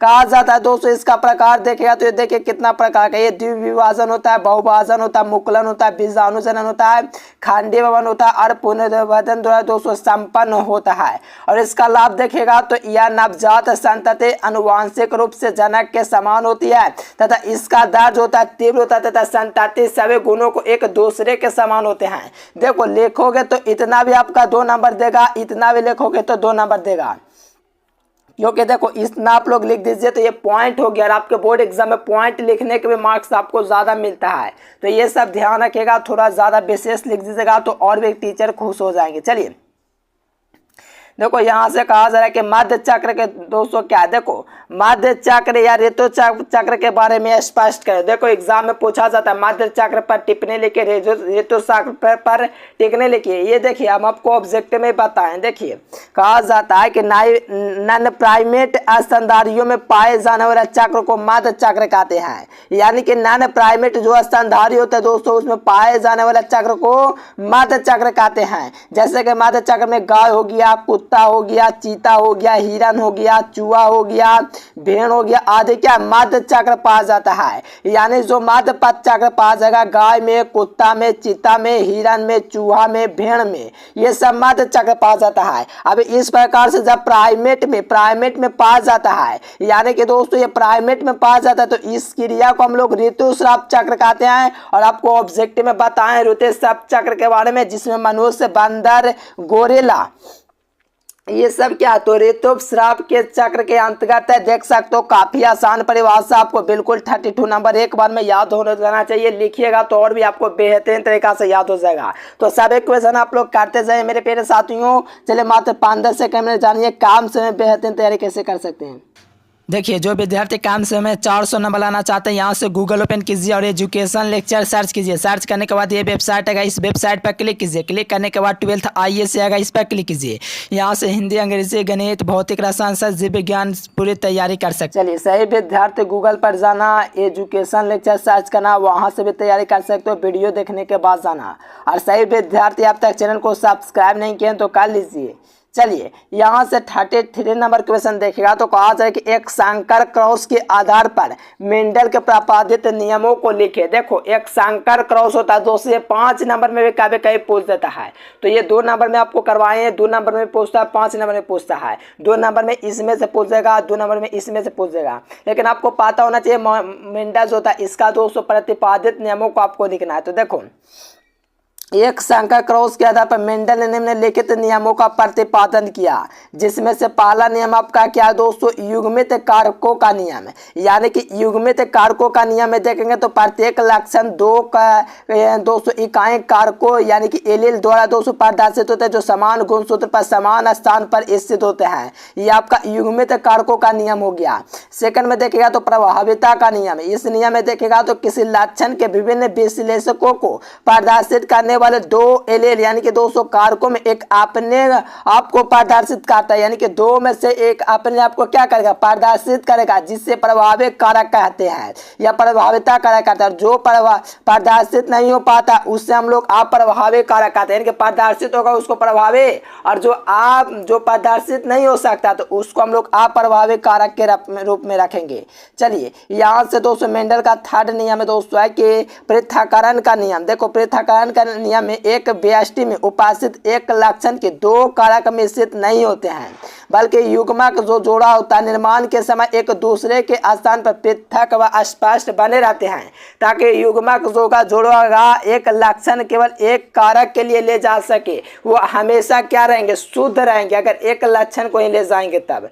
चलिए ये क्वेश्चन आसान था, हो सकता है आपको याद हो गया होगा, क्योंकि देखिए नोट कीजिएगा तो और जल्दी याद होगा। और PDF नोट्स लेना चाहे तो अवश्य आप लोग लेने का प्रयास कीजिएगा। इस नंबर पर आपको दोस्तों कांटेक्ट करना है, इसमें आपके पूरी तैयारी कराई जाएगी और बेहतर मार्क्स आप लोग एग्जाम में गेन कर सकते हो। चलिए कहा जा रहा है कि गेहूं के दोस्तों प्रोन्नत किस्मों का नाम लिखे, उनके गुण को लिखे। देखो गेहूं के जो प्रोन्नत किस्म जो होता है, प्रमुख जो किस्म होते हैं ये निम्नलिखित है और इनके गुण भी निम्नलिखित है। देखो इसमें गेहूं का जो होता है दोस्तों HD 2824 यानी कि 2824 और HUW 234 और यहाँ से आपका के 8027 और HD क्या है 2888। इसका गुण भी देख सकते हो बगल में दिया हुआ है, उच्च उत्पादकता एवं साथ समय बुआई वाला ये आपका HD वाला हुआ। और यहाँ पर देखेगा तो मध्यम उत्पादकता एवं लेट बुआई वाला, और इसमें देखेगा तो निम्न उत्पादकता एवं वर्षा 200 आधारित लेट बुआई वाला और समय पर बुआई वाला तथा वर्षा आधारित। ये सब दोस्तों क्या इस सब के गुण आपको दिया हुआ है बगल में, और ये प्रश्न आपके एग्जाम में पूछा जाता है। देख सकते हो ये 2016 में ही पूछा है, तो ये 2016 में नहीं बहुत बार पूछा, लेकिन मैंने क्या लिखा, एक बार लिखा। क्यों लिखा, क्योंकि जगह नना जी कितना हटा देंगे वहां पर, ठीक ना। तो आप लोग क्लियर करते जाइए, याद करते जाइए, 1-2 बार नोट कीजिएगा, याद कीजिएगा, लिखिएगा, बिल्कुल क्लियर रहेगा। देखो देखो यहाँ पर कहा गया कि बहुविकल्पता के बारे में 100 उदाहरण लिखिए, यानी कि जो बहुविकल्पता होता है इसका आप लोग को 100 उदाहरण लिखना है। तो देखो किसी लक्षण की वंशागति का नियंत्रण जब 2 या 2 से अधिक जीन एलील द्वारा होता है तो इसी को हम लोग बहुविकल्पता कहलाती है। यानी कि दोस्तों किसी भी लक्षण की दोस्तों वंशागति का जो नियंत्रण होगा जब 2 या 2 से अधिक जीन द्वारा दोस्तों एलील द्वारा दोस्तों होता है तो इसे हम लोग बहुविकल्पता कहते हैं। जैसे मानव में दोस्तों एबीओ रक्त समूह वंशागति है, ठीक ना डियर स्टूडेंट। यही आपका बहुविकल्पता आपका कहलाता है। आपके एग्जाम में ये 2016 में पूछा गया था। देखो एक टी लिम्फोसाइट होता है, एक बी लिम्फोसाइट होता है, इससे काफी ऑब्जेक्टिव भी आपके एग्जाम में बनता है, तो इसको बिल्कुल क्लियर कर लेना डियर स्टूडेंट और एग्जाम में जरूर कमाल करना है। चलिए यहाँ पर देखिए आपको क्या दिया गया, टी लिम्फोसाइट। तो देखो टी लिम्फोसाइट को आपको पता है कि अस्थिमज्जा में इसका उत्पन्न होता है होकर के थाइमस से गुजरता है, यानी कि अस्थिमज्जा में इसका दोस्तों क्या होता है उत्पन्न होता है, जन्म लेता है, जो कि दोस्तों थाइमस से गुजरता है एवं इस समय दोस्तों यह विशेष एंटीजन के विरुद्ध पहचानने की क्षमता अर्जित करता है जिस पर यह दोस्तों क्या होता है आक्रामक कर सकता है। यह विशेष एंटीजन के लिए दोस्तों जो होता है ये एक कोशिकीय असंक्रमणता में भाग लेता है, यानी कि एक कोशिकीय जो होता है उसमें असंक्रमणता में भाग लेता है। वह बी लिम्फोसाइट का देखेगा तो यह अस्थिमज्जा में बनता है, यह भी एक विशेष प्रकार के एंटीजन के लिए होता है, यानी कि एक विशेष प्रकार का जो एंटीजन होता है उसके लिए बी लिम्फोसाइट होता है। कहा जाता है कि जब विशेष एंटीजन इसे सक्रिय करता है तब इसमें भी कोशिकाएं क्या होती है विभाजित तो होने लगती है।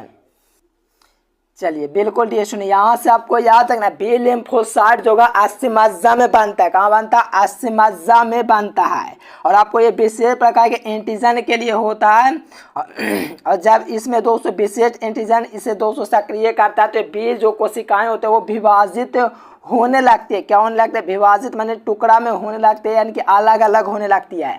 और प्लाज्मा दोस्तों कोशिकाएं बनाती है जो एंटीबॉडी का निर्माण करती है एवं रुधिर के लिए दोस्तों द्वारा संक्रमण जगह पर पहुंच जाता है। चलिए ये आपका दोस्तों क्या था बी लिम्फोसाइट और डी लिम्फोसाइट। अब देखिए मधुमक्खी फलन क्या है इसका संक्षिप्त विवरण दीजिए और ये क्वेश्चन भी आपके एग्जाम में पूछा जाता है। काफ़ी आसान तरीका से लिखा, हर विद्यार्थी यहाँ से याद कर सकते हैं। तो देखो कहा जा रहा है दोस्तों कि आर्थिक लाभ के लिए मधुमक्खियों का पालन पोषण तथा प्रबंधन जो होता है मधुमक्खी पालन कहलाता है, यानी कि आर्थिक लाभ के लिए जो अपना आर्थिक लाभ हो तो उसको मधुमक्खियों का जो पालन पोषण होगा इस प्रबंधन को हम लोग मधुमक्खी पालन कहते हैं। मधुमक्खी से दोस्तों हमें शहद तथा मधु तथा मधुमोम प्राप्त होता है। आपको पता है कि मधुमक्खी से क्या प्राप्त होता है? मधुमक्खी से दोस्तों वो शहद तथा दोस्तों आपको मधुमोम ये सब प्राप्त होता है। और मधुमक्खी पालन के लिए निम्नलिखित जानकारियों को प्राप्त करना आवश्यक है। तो देखो क्या क्या जानकारी प्राप्त करना आवश्यक है। पहला देखो मधुमक्खियों के प्रकृति तथा स्वभाव का ज्ञान, इनके मधुमक्खियों की जो प्रकृति होगी उसका जो स्वभाव का जो गुण होगा उसको आपको पहचानना चाहिए। कहा जाता है कि मधुमक्खियों के छत्तों को रखने के लिए उपयुक्त स्थान का चयन करना और मधुमक्खियों को पकड़ करके उन्हें छत्तों में रखना और विभिन्न मौसमों में छत्तों का दोस्तों क्या करना प्रबंध करना। चलिए यहाँ से देखिए दोस्तों नेक्स्ट क्वेश्चन, यहाँ से देखिए 38 नंबर में कहा जा रहा है कि जन्म दर और मृत्यु दर, इसमें आपको अंतर लिखना है। तो देखो एक तरफ जन्म दर एक तरफ मृत्यु दर। तो देखो जन्म दर में क्या होता है, देखो इसमें जो होता है प्रति हजार में दोस्तों बेष्टि हो, यानी कि व्यक्तियों में प्रति वर्ष होने वाला जन्म की संख्या है, यानी कि प्रति हजार बेष्टों प्रति वर्ष जो होने वाला दोस्तों जन्म की एक संख्या है। वही मृत्यु दर में जो होता है दोस्तों ये मारने वालों की संख्या होती है, यानी कि प्रति हजार बेष्टियों में हर वर्ष जो मारने वाले की जो संख्या होगी उसको मृत्यु दर कहेंगे और इस तरह पर जन्म दर कहेंगे। इसमें कहा जाता है कि इसमें प्रजनन द्वारा नए सदस्यों के वृद्धि की दर को पता चलता है, लेकिन इसमें क्या इसमें जीवों के मृत्यु दर का पता नहीं चलता, इसमें घटते जाता है। और इसमें देखिए इसमें आबादी का आकार एवं इसका जो आबादी के आकार एवं आबादी जो होता है दोस्तों 5 से 10% इसमें बढ़ता है, इसमें 15 से देखो इसमें 5 से 10% जन्म दर बढ़ता है, लेकिन मृत्यु दर जो होता है 10 से 15% बढ़ जाता है। देखो यहाँ से कहा जाता है कि इसकी आकार एवं अवधि दोस्तों होता है इसमें वृद्धि होता है, लेकिन इसमें देखेगा दोस्तों तो इसके आकार एवं दोस्तों क्या होता है कमी आती जाती है, यानी कि देखोगे जनसंख्या विश्व में क्या तेजी से बढ़ रहा है, लेकिन वहीं देखिएगा दोस्तों घनी आबादी में मरने वाले की संख्या कम है और जलाने वाले की संख्या, मान लीजिए जलाने वाले की संख्या 4 है तो मरने वाले की संख्या 2 है। इस प्रकार से होता है, इस कारण से जनसंख्या भी बढ़ रहा है। चलिए ये तो आपका अंतर था। अब देखो ध्वनि प्रदूषण के प्रमुख उपायों को लिखो। देखो जो ध्वनि प्रदूषण होता है उसको कैसे हम लोग रोक सकते हैं, इसका दोस्तों नियंत्रण का क्या उपाय है। तो देखो ध्वनि प्रदूषण को नियंत्रित करने के निम्नलिखित उपयोग किया जाने की आवश्यकता है।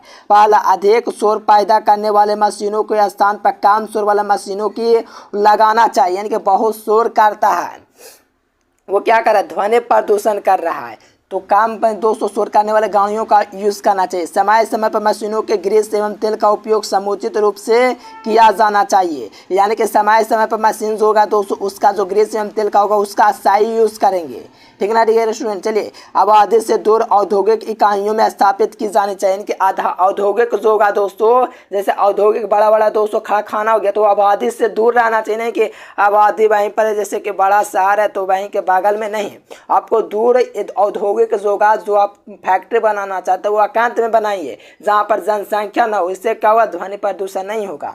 हवाई जहाज में यातायात के साधनों में ऐसे इंजन का प्रयोग होना चाहिए जो कम शोर पैदा करे। जैसे हवाई जहाज होता है, यातायात है, तो बड़े बड़े मशीनों से दोस्तों क्या होता है, लस्ट होता है, तो उसमें क्या होता है ज़्यादा आवाज़ करता है, लेकिन ऐसे मशीनों को आविष्कार करना चाहिए जिससे शोर पैदा ना हो, ध्वनि ना पैदा हो। इससे हम ध्वनि प्रदूषण के नियंत्रण को रोक सकते हैं। अब देखो mRNA एवं tRNA में अंतर देखिए पिछला बार किए थे DNA और DRNA में अंतर, तो इस बार देखिए कुछ अलग है। तो देखिए चूंकि ये DNA में दोस्तों आनुवांशिक सूचनाओं को दोस्तों ढोता है, अतः इसे संदेशवाहक RNA कहा जाता है, जबकि इसमें देखेगा तो इसमें विलेज होता है RNA सोलुबल दोस्तों RNA से sRNA भी कहते हैं। इसमें आप लोग देख सकते हो, इसको हम लोग किस नाम से जानते हैं, RNA के नाम से जानते हैं। इसमें जो होता है दोस्तों कोशिका में मौजूद कुल RNA का या कितना होता है 5 से 10% होता है, लेकिन इसमें जो होता है दोस्तों 10 से 15% होता है। चलिए यहाँ से देख सकते हो एकदम आसान है। यहाँ पर देखा तो इनका जो आणविक भार होता है दोस्तों 5 लाख से अधिक होता है, ठीक ना डियर स्टूडेंट, और क्या है 10 लाख तक होता है, और इसमें आणविक भार जो होता है दोस्तों 23,000 से 30,000 तक होता है। देखिए कितना आसान क्वेश्चन था। क्वेश्चन में कहा जा रहा है कि DNA और RNA में अंतर लिखिए। ये क्वेश्चन दोस्तों 2011 और 2020 में और एक बार पूछा गया, 13 या 14 में शायद पूछा है दोस्तों 5 नंबर में। तो पूरा देखिए काफ़ी आसान है। देखो एक तरफ DNA है, एक तरफ RNA है। तो देखो DNA जो होता है ये दोस्तों क्या होता है, डीऑक्सीराइबोज न्यूक्लिक अम्ल होता है, यानी कि दोस्तों DNA जो होता है डीऑक्सीराइबोज न्यूक्लिक अम्ल होता है, और दोस्तों ये जो होता है RNA वो राइबोस न्यूक्लिक अम्ल होता है, यानी कि DNA क्या होता है डीऑक्सीराइबोज न्यूक्लिक अम्ल होता है, और दोस्तों RNA राइबोस न्यूक्लिक अम्ल होता है। देखो DNA दोस्तों होता है द्विभाजीय होता है, यानी कि दोस्तों द्विभाजीय यानी कि 2 भाग में होता है, जबकि ये दोस्तों RNA जो होता है एक भाजीय होता है, इनकी एक भाग में होता है ये। अब देखो यहाँ ये दोस्तों DNA जो होता है दायां वर्त में होता है, दोस्तों RNA जो है ये बायां वर्त में होता है, यानी कि DNA है दोस्तों वो दायां वर्त में और RNA वो बायां वर्त में होता है। यहाँ से देखिएगा दोस्तों तो कहा जाता है कि DNA में दोस्तों डीऑक्सीराइबोस सैकरा होता है, यानी कि जो DNA होता है दोस्तों उसमें जो होता है डीऑक्सीराइबोस सैकरा होता है, जबकि RNA में राइबोस सैकरा होता है, यानी कि राइबोस इसमें दोस्तों क्या है सैकरा है, इसमें डीऑक्सीराइबोस सैकरा है, ये डीऑक्सी है ये राइबोस है, याद रखिएगा। चलिए DNA में थायमिन भाग में पाया जाता है, यानी कि DNA जो होता है दोस्तों इसमें थायमिन भाग में पाया जाता है, और दोस्तों ये देखिएगा आप लोग ये RNA में तो इसमें यूरासिल भाग में पाया जाता है। ये केमिस्ट्री में भी ये सब आपको हम बताएं, केमिस्ट्री में भी पढ़ना है। अब देखो DNA से RNA का निर्माण होता है, DNA से जो है दोस्तों DNA से DNA का निर्माण होता है, और इसमें RNA में क्या DNA से RNA बनता है, यानी कि DNA से RNA बनता है, किसमें RNA में, और DNA में है कि DNA से ही DNA बन जाता है। चलिए आसान परिभाषा था, मुझे उम्मीद है कि ये दोस्तों आप लोग 2-3 अंतर आप लोग बिल्कुल याद रखो, क्योंकि एग्जाम में 2 नंबर में पूछता है या तो 5 नंबर में। चलो यहाँ पर देखिएगा 42 नंबर क्वेश्चन तो 2011 में भी पूछा हुआ है। देखिए कहा जा रहा है दोस्तों कि एक पारिस्थितिक तंत्र से आप क्या समझते हैं, यानी कि कहा जा रहा है दोस्तों एक पारिस्थितिक तंत्र से आप क्या समझते हैं, यानी कि आप क्या समझते हैं इससे। चलिए, कहा जा रहा है कि जीवों के समूह जो परस्पर क्रिया करते हैं, यानी कि जीवों का वैसा समूह जो परस्पर क्या करते हैं, क्रियाएं करते हैं तथा वातावरण में दोस्तों से वातावरण के साथ भी क्रिया करते हैं, उसे पारिस्थितिक तंत्र कहते हैं। यानी कि जीवों का वैसा समूह जो पारस्परिक यानी कि परस्पर क्रियाएं करते हैं तथा वातावरण के साथ भी क्रिया करते हैं। देखो, एक दूसरे पर क्रिया करते हैं, साथ में वातावरण से भी क्रिया करते हैं, इसे हम लोग क्या कहेंगे, तो पारिस्थितिक तंत्र कहेंगे। और ये क्वेश्चन आपके एग्जाम 2011 में पूछा है और भी कई बार पूछा है, तो इसको आप लोग को बिल्कुल याद कर लेना। आसान परिभाषा बिल्कुल आपको याद होना चाहिए। चलिए, यहाँ पर दोस्तों 43 नंबर क्वेश्चन देखेगा तो कहा जा रहा है कि सहभेजिता का एक उदाहरण देते हुए समझाइए। यानी कि दोस्तों सहभेजिता है, इसका उदाहरण देते हुए आपको समझाना है। किसका, तो सहभेजिता को। तो देखो ये क्या है, जब किसी समूह के दोनों पार्टनर दोस्तों लाभान्वित होते हैं, यानी कि लाभान्वित में तो लाभ उठाते हैं, तो वैसे समूह को सहभेजिता कहते हैं। यानी कि किसी दोस्तों समूह के दोनों पार्टनर, देखो दोनों पार्टनर का लाभान्वित हो, यानी कि लाभ उठाए, और वैसे समूह को हम लोग क्या कहेंगे, सहभेजिता समूह कहेंगे। उदाहरण के लिए बगुला एवं भैंस है दोस्तों, ये सहभेजिता के उदाहरण है। ये भी दोस्तों क्वेश्चन आपके 2011 एग्जाम में पूछा हुआ है। चलिए, मात्र 5-10 सेकंड में जानिए कम समय में बेहतरीन तैयारी कैसे कर सकते हैं। देखिए, जो विद्यार्थी कम समय में 400 नंबर लाना चाहते हैं, यहाँ से गूगल ओपन कीजिए और एजुकेशन लेक्चर सर्च कीजिए। सर्च करने के बाद ये वेबसाइट आएगा, इस वेबसाइट पर क्लिक कीजिए। क्लिक करने के बाद 12th IAS आएगा, इस पर क्लिक कीजिए। यहाँ से हिंदी, अंग्रेजी, गणित, भौतिक, रसायन शास्त्र, जीव विज्ञान पूरी तैयारी कर सकते हैं। सभी विद्यार्थी गूगल पर जाना, एजुकेशन लेक्चर सर्च करना, वहाँ से भी आप लोग तैयारी कर सकते हो। तो वीडियो देखने के बाद ज़रूर जाना। चलिए, यहाँ से कहा जा रहा है दोस्तों कि जैविक विविधता से आप क्या समझते हैं। देखो, जैविक जो विविधता है दोस्तों, इससे आप क्या समझते हैं, ये भी काफ़ी शानदार क्वेश्चन है, आपके एग्जाम में पूछा जाता है कि जैविक विविधता से आप क्या समझते हैं, बताइए। तो देखो, जैविक विविधता क्या है, पृथ्वी पर पाए जाने वाले सभी पौधे, यानी कि पृथ्वी पर जितने भी पौधे हैं और जंतुएं तथा सूक्ष्म जीव हैं, उन्हीं सूक्ष्म जीवों की विविधता को, यानी कि विविधता को जैव विविधता कहा जाता है। विविधता मतलब क्या होता है, अलग अलग। तो ये क्या हुआ, विविधता यानी कि जैव विविधता, जीवों की विभिन्नता यानी कि अलग अलग। यानी कि पृथ्वी पर पाए जाने वाले सभी पौधे, जंतुओं, सूक्ष्म जीवों की विभिन्नता यानी कि अलग अलग को दोस्तों क्या कहते हैं, जैविक विविधता कहते हैं, या दोस्तों या इसको हम लोग जैविक विविधता भी कहते हैं। देखो, जैव विविधता या तो जैविक विविधता, इसी को कहा जाता है। देखो, दम परिभाषा एक बार में याद होने वाला एकदम लॉलीपॉप है। पृथ्वी पर पाए जाने वाले वैसे पौधे, जंतुओं तथा सूक्ष्म जीवों की विविधता, जो उसी को हम लोग जैव विविधता या जैविक विविधता कहते हैं। ये भी शानदार क्वेश्चन था और आपको एक बार में याद होने वाला क्वेश्चन था। अब देखिए 45 नंबर क्वेश्चन देखेगा तो कहा जा रहा है कि 2 ग्रीन हाउस के नाम बताइए, यानी कि दो ग्रीन हाउस गैसों के नाम बताइए जिससे दोस्तों वैश्विक तापन हो रहा है। यानी कि वैश्विक तापन यानी कि दोस्तों क्या हो रहा है, ये दोस्तों मैंने कि क्षति पहुंचा रहा है दोस्तों विश्व को, ठीक ना डियर स्टूडेंट्स। यानी कि आपको याद रखना 2 गैसों को आपको नाम बताना है जिससे वैश्विक दोस्तों तापन यानी कि विश्व में क्या हो, तापन और क्षति हो रहा है। तो 2 गैसों का नाम कुछ इस प्रकार से थे। देखो, कार्बन डाइऑक्साइड और क्लोरोफ्लोरोकार्बन। देखो, आपको अगर नहीं याद रहेगा तो आपको याद रखना हिंदी में भी CO2 का मतलब है कार्बन डाइऑक्साइड और CFC का मतलब क्लोरोफ्लोरोकार्बन। क्या, क्लोरोफ्लोरोकार्बन। और ये सब प्रश्न आपके एग्जाम में पूछा जाता है। ये भी प्रश्न आपका 2011 में पूछा हुआ है, तो इसको आप लोग बिल्कुल याद रखिएगा। देखो, ट्रांसक्रिप्शन एंड ट्रांसलेशन में अंतर बताइए। देखिए, ट्रांसक्रिप्शन एंड ट्रांसलेशन में अंतर क्या है।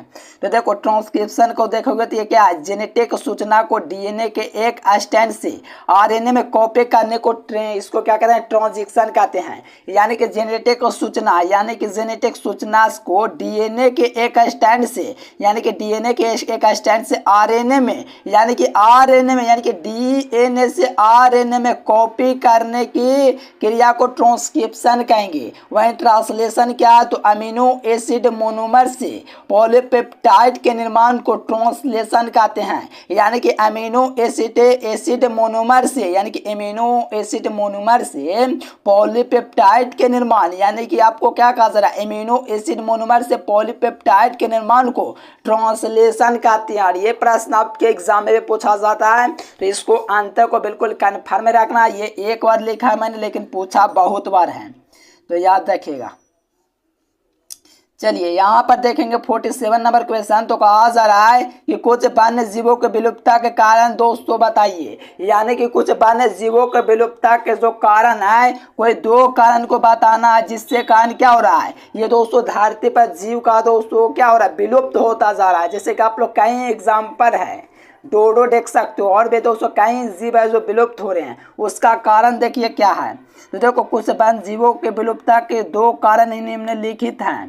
पहला दोस्तों सबसे ज्यादा वो कमी है वो दोस्तों वनों की कटाई, यानी कि वनों की कटाई हो रही है दोस्तों। क्या हो रहे हैं, जंगल छोटे होते जा रहे हैं, उन्हें रहने की जगह नहीं मिले, उनको पर्याप्त भोजन नहीं मिल पा रहा है। यह वजह हो सकता है जिसके कारण वनों की कटाई को हम लोग कह सकते हैं कि जीवों की विविधता में एक कारण बना है। देखो अवैध शिकार, यानी कि अवैध शिकार का मतलब जबरदस्ती शिकार, बहुत ज्यादा शिकार हो रहा है दोस्तों। क्या तो आपको पता है दोस्तों, जीव जंतुओं का बहुत ज्यादा शिकार किया जा रहा है दोस्तों, खाने के लिए, तो कोई कुछ के लिए माने कि उसका जीवन नहीं है। माने कि सोचते हैं सब लोग कि इसको भी खाना है, लेकिन नहीं, उनका भी जीवन, उनको भी जीने का हक है। इसीलिए अवैध शिकार नहीं होना चाहिए। किसी भी जीव हो, चाहे वो मछली मुर्गा क्यों ना हो, किसी को भी कष्ट ना दे, ठीक ना डियर सुन, फुल शाकाहारी बनिए मेरी तरह। चलिए यहाँ से देखिए 48 नंबर क्वेश्चन में कहा जा रहा है कि बायोपराकृत पुष्पों के अनुकूलन बताइए। यानी कि दोस्तों बायोपराकृत जो पुष्पों का जो अनुकूलन है उसको आपको बताना है, और अनुकूलन के दोस्तों आपको लाभ भी बताना है, इससे क्या होता है। तो देखो कुछ फूलों में परागण की क्रिया वायु द्वारा होती है, बिल्कुल सही बात है। कुछ फूलों में जो परागण की जो क्रिया होती है वो वायु द्वारा होती है, जिसे वायु परागण कहते हैं। यानी कि कुछ जो पौधे होते हैं दोस्तों, फूल होते हैं, उसमें परागण क्रिया वायु के द्वारा होती है, जिससे हम लोग वायु परागण कहते हैं। ऐसे पुष्प जिनमें दोस्तों वायु द्वारा परागण होते हैं उसे वायु परागृत पुष्प कहते हैं। अब देखो वायु जो पुष्पों के जो अनुकूलन है वो क्या है, तो ये पुष्पीय जो होते हैं दोस्तों, ये पुष्प चुटकीले तथा दोस्तों क्या होते हैं, भड़कीले नहीं होते हैं। इनके दोस्तों ये भड़कीले नहीं होते हैं। इसमें दोस्तों मकर ग्रंथियों और सुगंध ग्रंथियों का अभाव होता है। यानी कि इसमें क्या दोस्तों, मकर ग्रंथियां और सुकर ग्रंथियां का दोस्तों क्या सुगंध का अभाव है। कहा जाता है दोस्तों ये पुष्प छोटे, रंगहीन, गंधहीन और आकर्षणहीन होते हैं। यानी कि छोटे छोटे जो पुष्प होते हैं रंगहीन, गंधहीन और आकर्षणहीन होते हैं।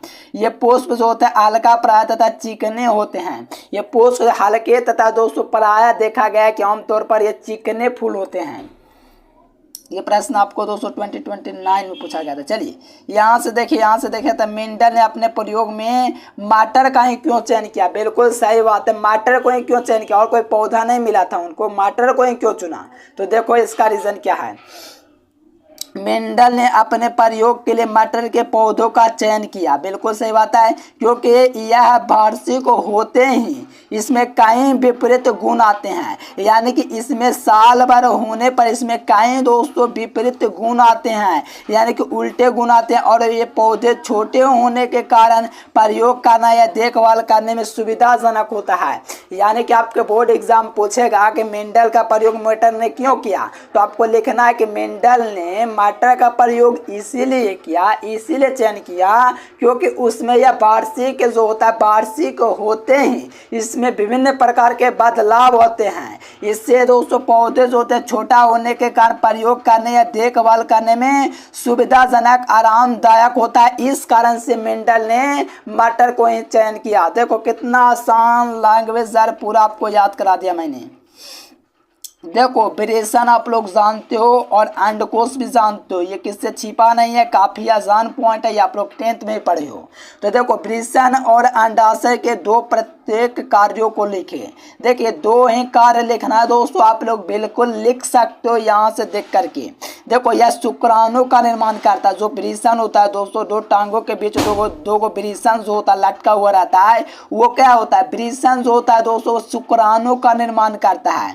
किस चीज का निर्माण करता है, शुक्राणु का। और यहाँ पर देखा जाते नर जनन हार्मोन को स्रावित करता है, यानी कि जो नर हार्मोन होता है उसको क्या करता है, यह स्राव करता है। कौन, तो वृषण के ये कार्य हुए, नर हार्मोन को दोस्तों स्राव करना और शुक्राणुओं का निर्माण करना। अब देखो अंडाशय का क्या कार्य है। अब अंडाशय देखोगे तो दोस्तों यहाँ पर अंडाणु का निर्माण करना होता है। आपको पता होगा अंडाणु और शुक्राणु से फिर ठीक ना डियर स्टूडेंट, फिर क्या होगा, इससे या तो पुरुष या तो इससे निकलेगा। ठीक ना डियर स्टूडेंट, इससे होगा। तो यह आपका दोस्तों कार्य लिखना है। तो अंडाणु का निर्माण इसमें होता है, अंडाशय के यही कार्य है। और यहाँ पर क्या है कि मादा जो जनन जो अंग होगा उसको श्राप करेगा, यानी कि मादा माधव हार्मोन होगा उसको क्या करेगा, श्राप करेगा। देखो आसान पॉइंट था, मुझे उम्मीद है ओवरऑल आपको बेहतर लगा होगा, क्योंकि इतना लैंग्वेज आसान है कि आपको बिल्कुल एक बार में ही याद हो गया। पीडीएफ नोट्स लेने के लिए इस नंबर पर आप लोग कॉन्टेक्ट कीजिएगा। व्हाट्सएप के थ्रू मैसेज कर सकते हो या तो डायरेक्ट कॉल से कर सकते हो। अगर मैसेज करना तो अपना नाम दे दीजिएगा या तो हाय हेलो कर दीजिएगा। ये कॉमन नंबर क्वेश्चन आया दोस्तों कि हीमोफीलिया को विलीडर्स रोग क्यों कहा जाता है, यानी कि हीमोफीलिया जो होता है दोस्तों उसको विलीडर्स रोग क्यों कहा जाता है। फटाफट आंसर दीजिए। चलिए बहुत अच्छा डियर स्टूडेंट, हीमोफीलिया जो होता है दोस्तों इसको विलीडर्स रोग कहा जाता है, क्योंकि आपको पता होना चाहिए हीमोफीलिया जो है दोस्तों एक लिंग संगलन का रोग है। यानी कि हीमोफीलिया जो है दोस्तों लिंग संगलन का दोस्तों, यानी कि लिंग से जो लिंकेड होता है डिसीज बीमारी है दोस्तों आपका। ठीक ना डियर स्टूडेंट, के लिंग से संगलन यानी कि दोस्तों जुड़ा हुआ एक रोग है, इस जिसमें रोगी का कोई अंग कट फट जाने पर रक्त स्राव नहीं होता है। जिसमें दोस्तों रोगी का कोई अंग होगा वो काट जाएगा तो उससे रक्त स्राव नहीं होगा, यानी कि रक्त नहीं निकलेगा। जैसे कहीं पर कोई अंग कट गया तो उसमें क्या है कि रक्त दोस्तों वो नहीं बहेगा। क्या होगा, क्योंकि रक्त जमने की क्रिया नहीं होती। यानी कि हीमोफीलिया जो रोग होता है उसमें दोस्तों इसीलिए विलीडर्स रोग कहा गया, क्योंकि इसमें अगर कहीं हिस्से में कहीं पर हाथ कट गया तो वहाँ से रक्त नहीं गिरेगा दोस्तों, वहाँ पर क्या होगा, रक्त जमने की क्रिया ही नहीं होगी तो रक्त कहाँ से गिरेगा। अतः हीमोफीलिया को दोस्तों विलीडर्स रोग कहा जाता है। आप लोग आराम से समझ गए। हीमोफीलिया रोग दोस्तों लिंग संगलन रोग है, जिसमें दोस्तों रोगी का कोई भी अंग या कट या फट जाएगा तो वहां से खून निकलना चाहिए, लेकिन वो नहीं निकलता है, क्योंकि वहां पर रक्त थक्का जमने की कमी हो जाती है। क्रिया की क्या हो जाती है, क्रिया हो ही नहीं पाती है रक्त जमने का। इस कारण से इस रोग को हम लोग हीमोफीलिया विलीडर्स रोग कहते हैं। चलिए आसान क्वेश्चन था, आराम से क्लियर कर लिए होंगे। चलिए देखिए 52 नंबर में कहा जा रहा है कि डीएनए फिंगर अभिलेख के दो उपयोग को लिखें। देखिए आपके एग्जाम में पूछा जाता है कि डीएनए जो फिंगर अभिलेख है उसका दो उपयोग आप लोग लिखिए, तो आराम से लिख देना है, कोई दिक्कत नहीं, आराम से आप लोग कर लोगे, क्योंकि उपयोग ही तो आपको लिखना और करना क्या है। तो देखिए डीएनए के फिंगर अभिलेख के दो उपयोग निम्न है। देखिए क्या क्या उपयोग है। पहला दोस्तों आप अपराध विज्ञान के क्षेत्र में अपराधियों को पता लगाने के लिए, यानी कि फिंगर जो डीएनए जो अभिलेख होता है दोस्तों अपराधियों को पकड़ने के लिए भी यूज किया जाता है। यानी कि डीएनए जो अभिलेख होता है इसका अपराध विज्ञान इनके अपराध साइंस में जो यूज किया जाता है वो आपका दोस्तों अपराध विज्ञान में दोस्तों अपराधियों को पकड़ने के लिए यूज किया जाता है। और साथ में खोए माता पिता का संतान पता करने के लिए, जैसे नहीं कहता डीएनए पता करके दोस्तों पता करता किसका डीएनए है किसका बाल बच्चा है, इससे पता चलता है, क्योंकि डीएनए से सब कुछ पता चल जाता है दोस्तों, हर चीज की किस डीएनए का। तो माता पिता का डीएनए चेक किया जाता है, फिर जो संतान होगा उसका पता किया जाता है किसका पुत्र है। यानी कि खोया हुआ माता पिता का संतान पता लगाने में डीएनए का काम करता है। आप लोग जानते होंगे साइंस पढ़ते तो डीएनए का दोस्तों वैल्यू होता है, ठीक ना डियर स्टूडेंट, जो कि आप लोग देख सकते हो संतान तक पता कर सकता है, ठीक ना डियर स्टूडेंट, ये डीएनए के जरिए। तो ये आपका उपयोग हो गया।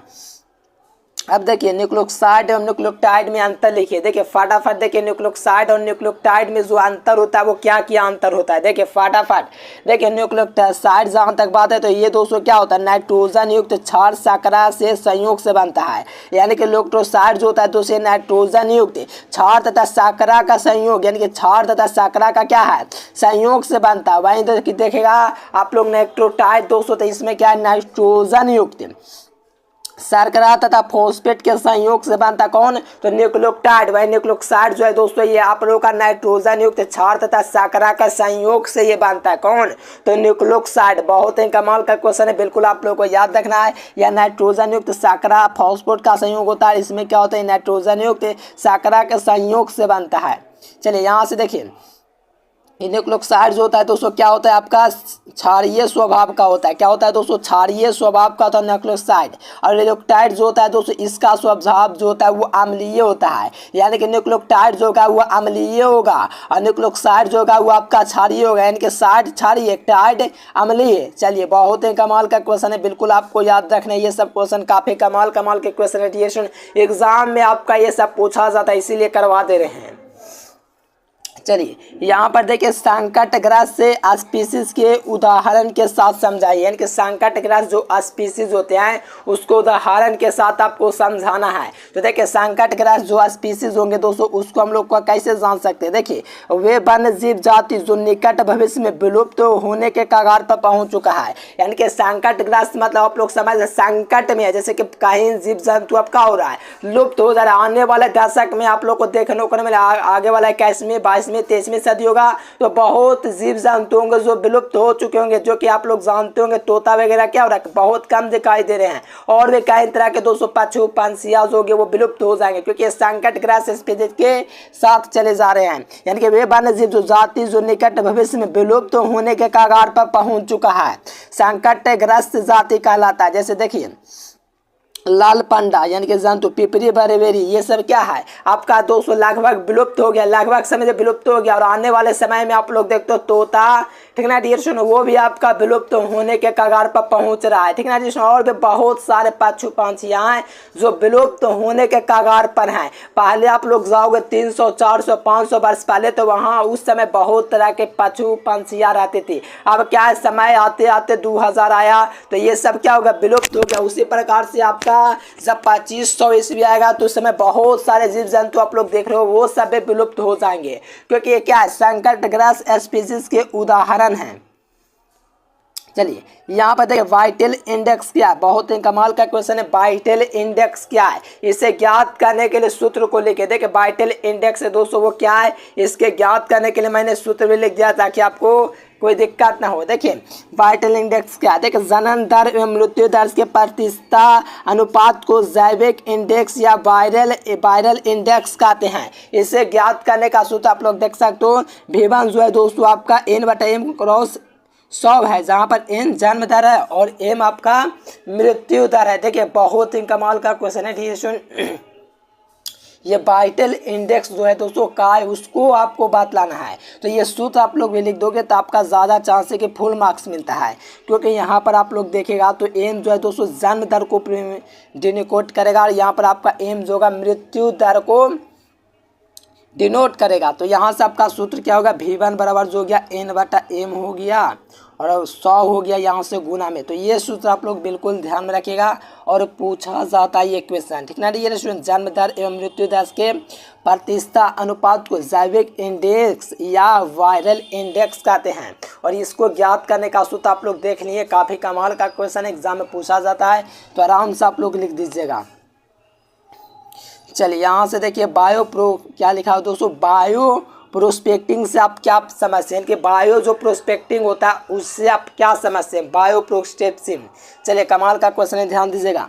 वैज्ञानिक शोध जो प्रकृति के उपयोगी कार्यवहन प्रक्रिया अथवा उत्पादन के तत्वों पर सतत नजर रखती है, तो ये आपका क्या कहलाता है दोस्तों? तो बायोडाइवर्सिटी प्रोसेसिंग कहलाता है। यानी कि आपको ध्यान रखना है जब वैज्ञानिक शोध होगा तो प्रकृति के जो उपयोगी कार्यवहन होंगे, कार्यवहन मतलब क्या हुआ? जो कार्य संपादित होता है वैज्ञानिक शोध के प्रकृति के द्वारा, यानी कि वैज्ञानिक जो शोध जो होता है दोस्तों, देखिए वैज्ञानिक वगैरह लगे हुए हैं इस शोध में प्रकृति एवं कार्यान्वयन प्रक्रिया अथवा उत्पादन के क्षेत्रों में या उत्पादन के तत्वों पर सतत नजर रखती है, तो उसको हम लोग बायोडाइवर्सिटी या प्रोस्पेक्टिव या बायो प्रोस्पेक्टिव कहते हैं। बहुत ही कमाल का क्वेश्चन है। देखिए 2-3 बार लिख लीजिएगा तो आपको याद हो जाएगा। ये प्रश्न है दोस्तों आपके मॉडल सेट में अक्सर पूछा हुआ जाता है, तो ये सब प्रश्न आपको आराम से क्लियर कर लेना है। यानी कि यहाँ से आप लोग नाम से समझ सकते हो बायो प्रोस्पेक्टिंग से आप क्या समझते हैं, यानी कि इसमें जो होता है वैज्ञानिक शोध जो प्रकृति में उपयोगी कार्यवाहन, यानी कि कार्यवाहन जो कार्य करते हैं उसका प्रक्रिया उत्पादन करती है, तत्वों पर सतत नजर वगैरह रखती है, तो इसी को हम लोग दोस्तों कहेंगे बायो प्रोसेसिंग। ठीक ना डियर स्टूडेंट, बहुत ही कमाल का क्वेश्चन है, बिल्कुल आपको ध्यान में रखना है। चलो यहाँ से देखिए मियादे बुखार के कारण एवं लक्षणों को लिखिए। देखिए मियादे जो बुखार होता है इसका कारण एवं लक्षणों को आपको लिखना है। आराम से लिख देना मियादे बुखार वगैरह दोस्तों होता क्या, आराम से लिखिए। देखिए मियादे बुखार का दोस्तों बात जहाँ तक कारण पहले देख लीजिए, मियादे बुखार के कारण एवं लक्षणों को लिखिए। देखिए तो कारण क्या है, मियादे बुखार का कारण दोस्तों क्या दोस्तों साल्मोनेला टाइफी नामक जीवाणु से दोस्तों संदूषित भोजन पेय पदार्थ जल ग्रहण उत्पन्न होता है।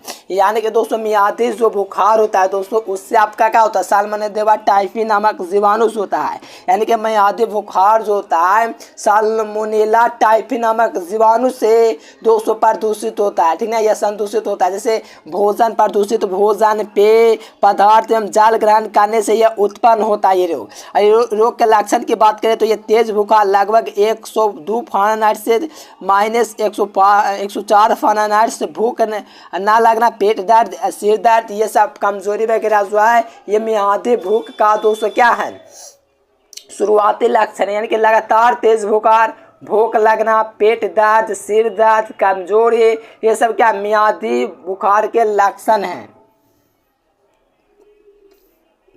चलिए यहाँ से देखिए प्रारंभ कोड का यानी कि कोडोन क्या है, बहुत ही कमाल का क्वेश्चन है। कोडोन है दोस्तों वो क्या है, देखो कोडोन प्रारंभ कोड इसी को कहा जाता है। प्रारंभ कोड कहे तो कोडेन, और कोडोन जो होता है mRNA दोस्तों न्यूक्लियोटाइड क्रम विन्यास के वे 3 क्रम जो प्रोटीन संश्लेषण की क्रिया में क्या करता है दोस्तों मिथियोनिन अम्लों का प्रतिनिधित्व करता है, तो प्रारंभ कोड कहलाता है। जैसे AUG GUG BUG ये 2 असीम केंद्र की में होता है। यानी कि आपको याद रखना जब भी आपका दोस्तों प्रारंभ कोड है तो ऑप्शन भी याद रखना AUG GUG बेबेजी, इस प्रकार से आपको प्रारंभ कोड को भी याद रखना है जिसे कोडोन कहते हैं। और mRNA आपको याद रखना है, mRNA आपका जो होता है न्यूक्लियोटाइड क्रम विन्यास में वे 3 क्रम जो प्रोटीन के संश्लेषण क्रिया में आपका मिथियोनिन अम्लों का प्रतिनिधित्व करता है, प्रारंभ कोड कहता है या कोडोन कहलाता है। बहुत ही आसान परिभाषा, उम्मीद है आप लोग बिल्कुल इस परिभाषा को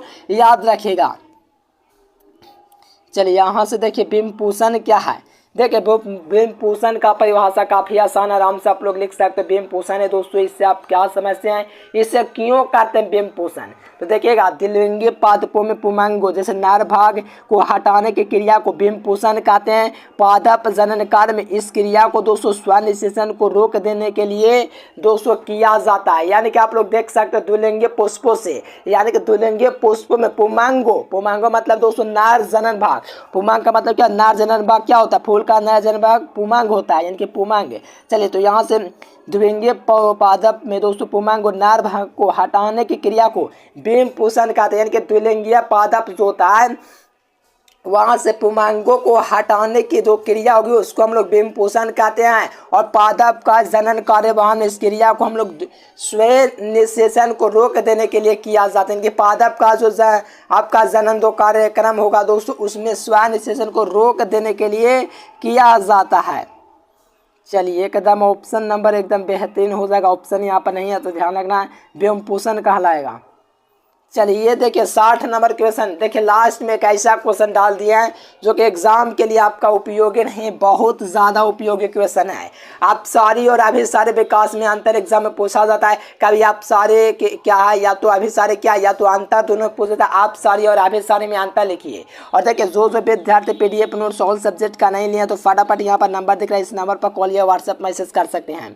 चलिए आप सारे विकास और अभिसारी विकास हो, देखिए जब आप सारे विकास होता है तो जब दोस्तों विभिन्न प्रजातियों का एक विशेष वातावरण अनुकूल के कारण अपने विशेषताओं के कार्य दोस्तों में समानता होती है, समानता विकसित होती है, तो ये आपका आप सारे विकास कहलाता है। अभी सारे जो होता है या एक पैतृक प्रजाति कई अलग अलग प्रजातियों में बदल जाती है, तो इसे अंततः ही नए प्रजातियों को जन्म देती है, जिसे हम लोग अभी सारे विकास कहते हैं।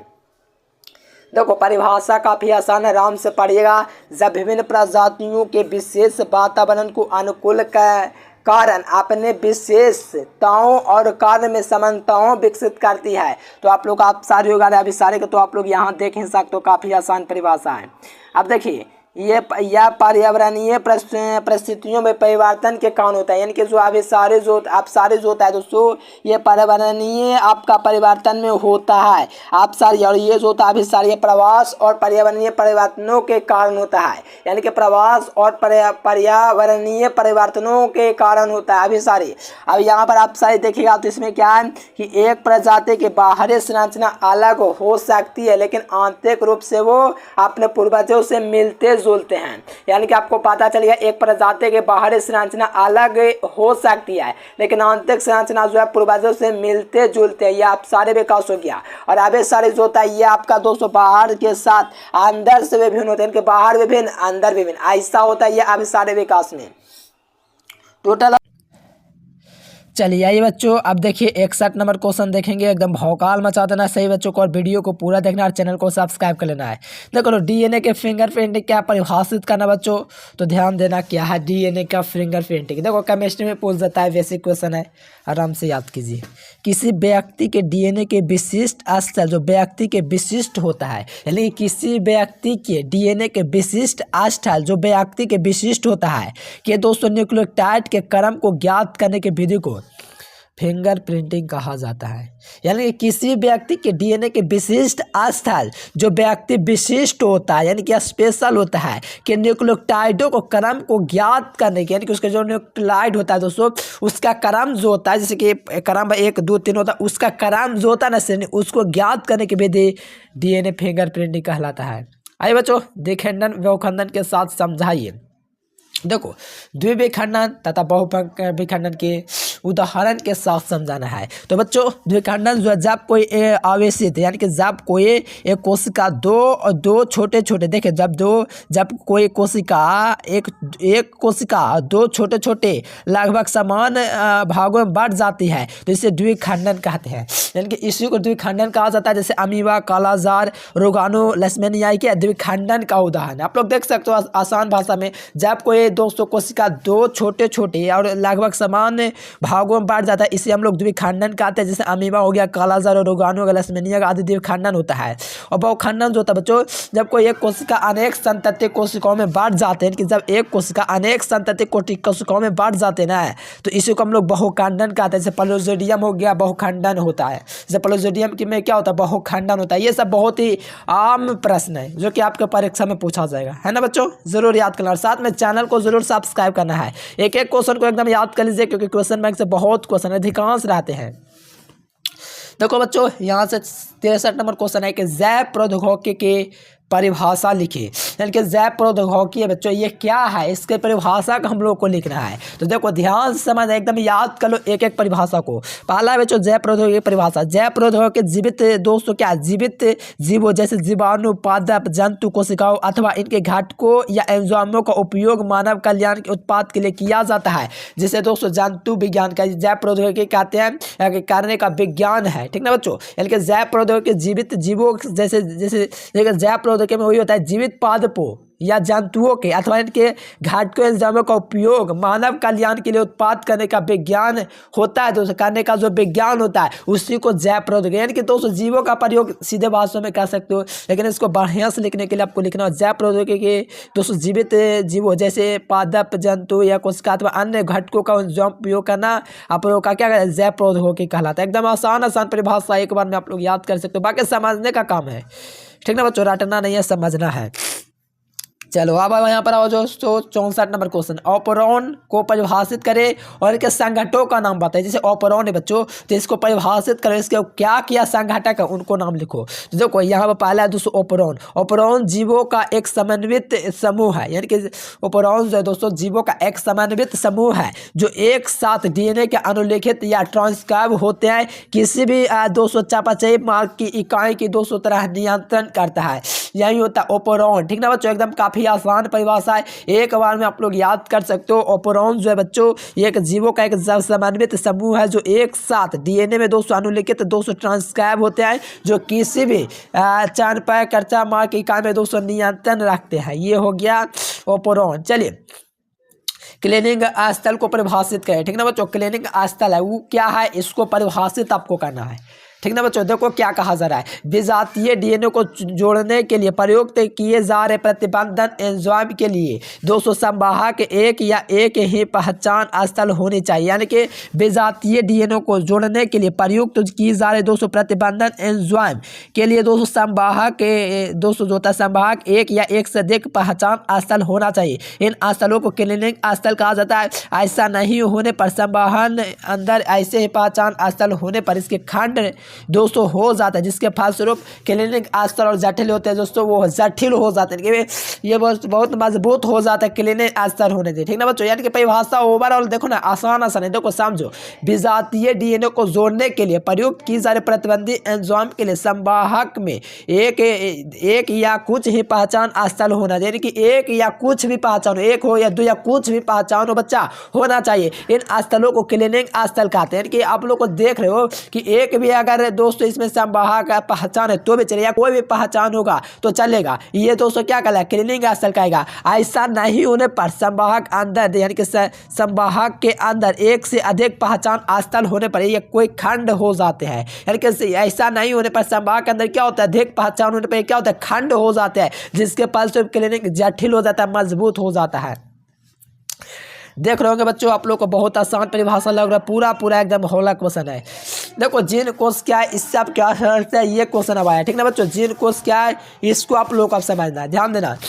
किसी भी प्रजाति विशेष एक समशिष्ट आबादी की स्थिति में 200 समशिष्टि जिस पर 200 आबादी जीन कोश होता है, जैसे 200 जीन कोश के कुछ जीवों में वातावरणीय कारणों से कुछ बदलाव आ सकते हैं। ऐसे में 200 जीन होने पर ऐसे बदलाव दर पीढ़ी वंशागत संचालित होते रहता है। यानी कि आप लोग देखिए बच्चों, किसी प्रजाति विशेष एक समशिष्ट या आबादी में 200 स्थित समशिष्ट समस्त जीव उस घनत्व का जिन कोश कहलाता है। जिन कोश के दोस्तों आप लोग का वातावरणीय कारणों से कुछ बदलाव आ सकता है। ठीक है बच्चों, ये आप लोग को बदलाव पीढ़ी हर साल संचारित तो होते रहता है।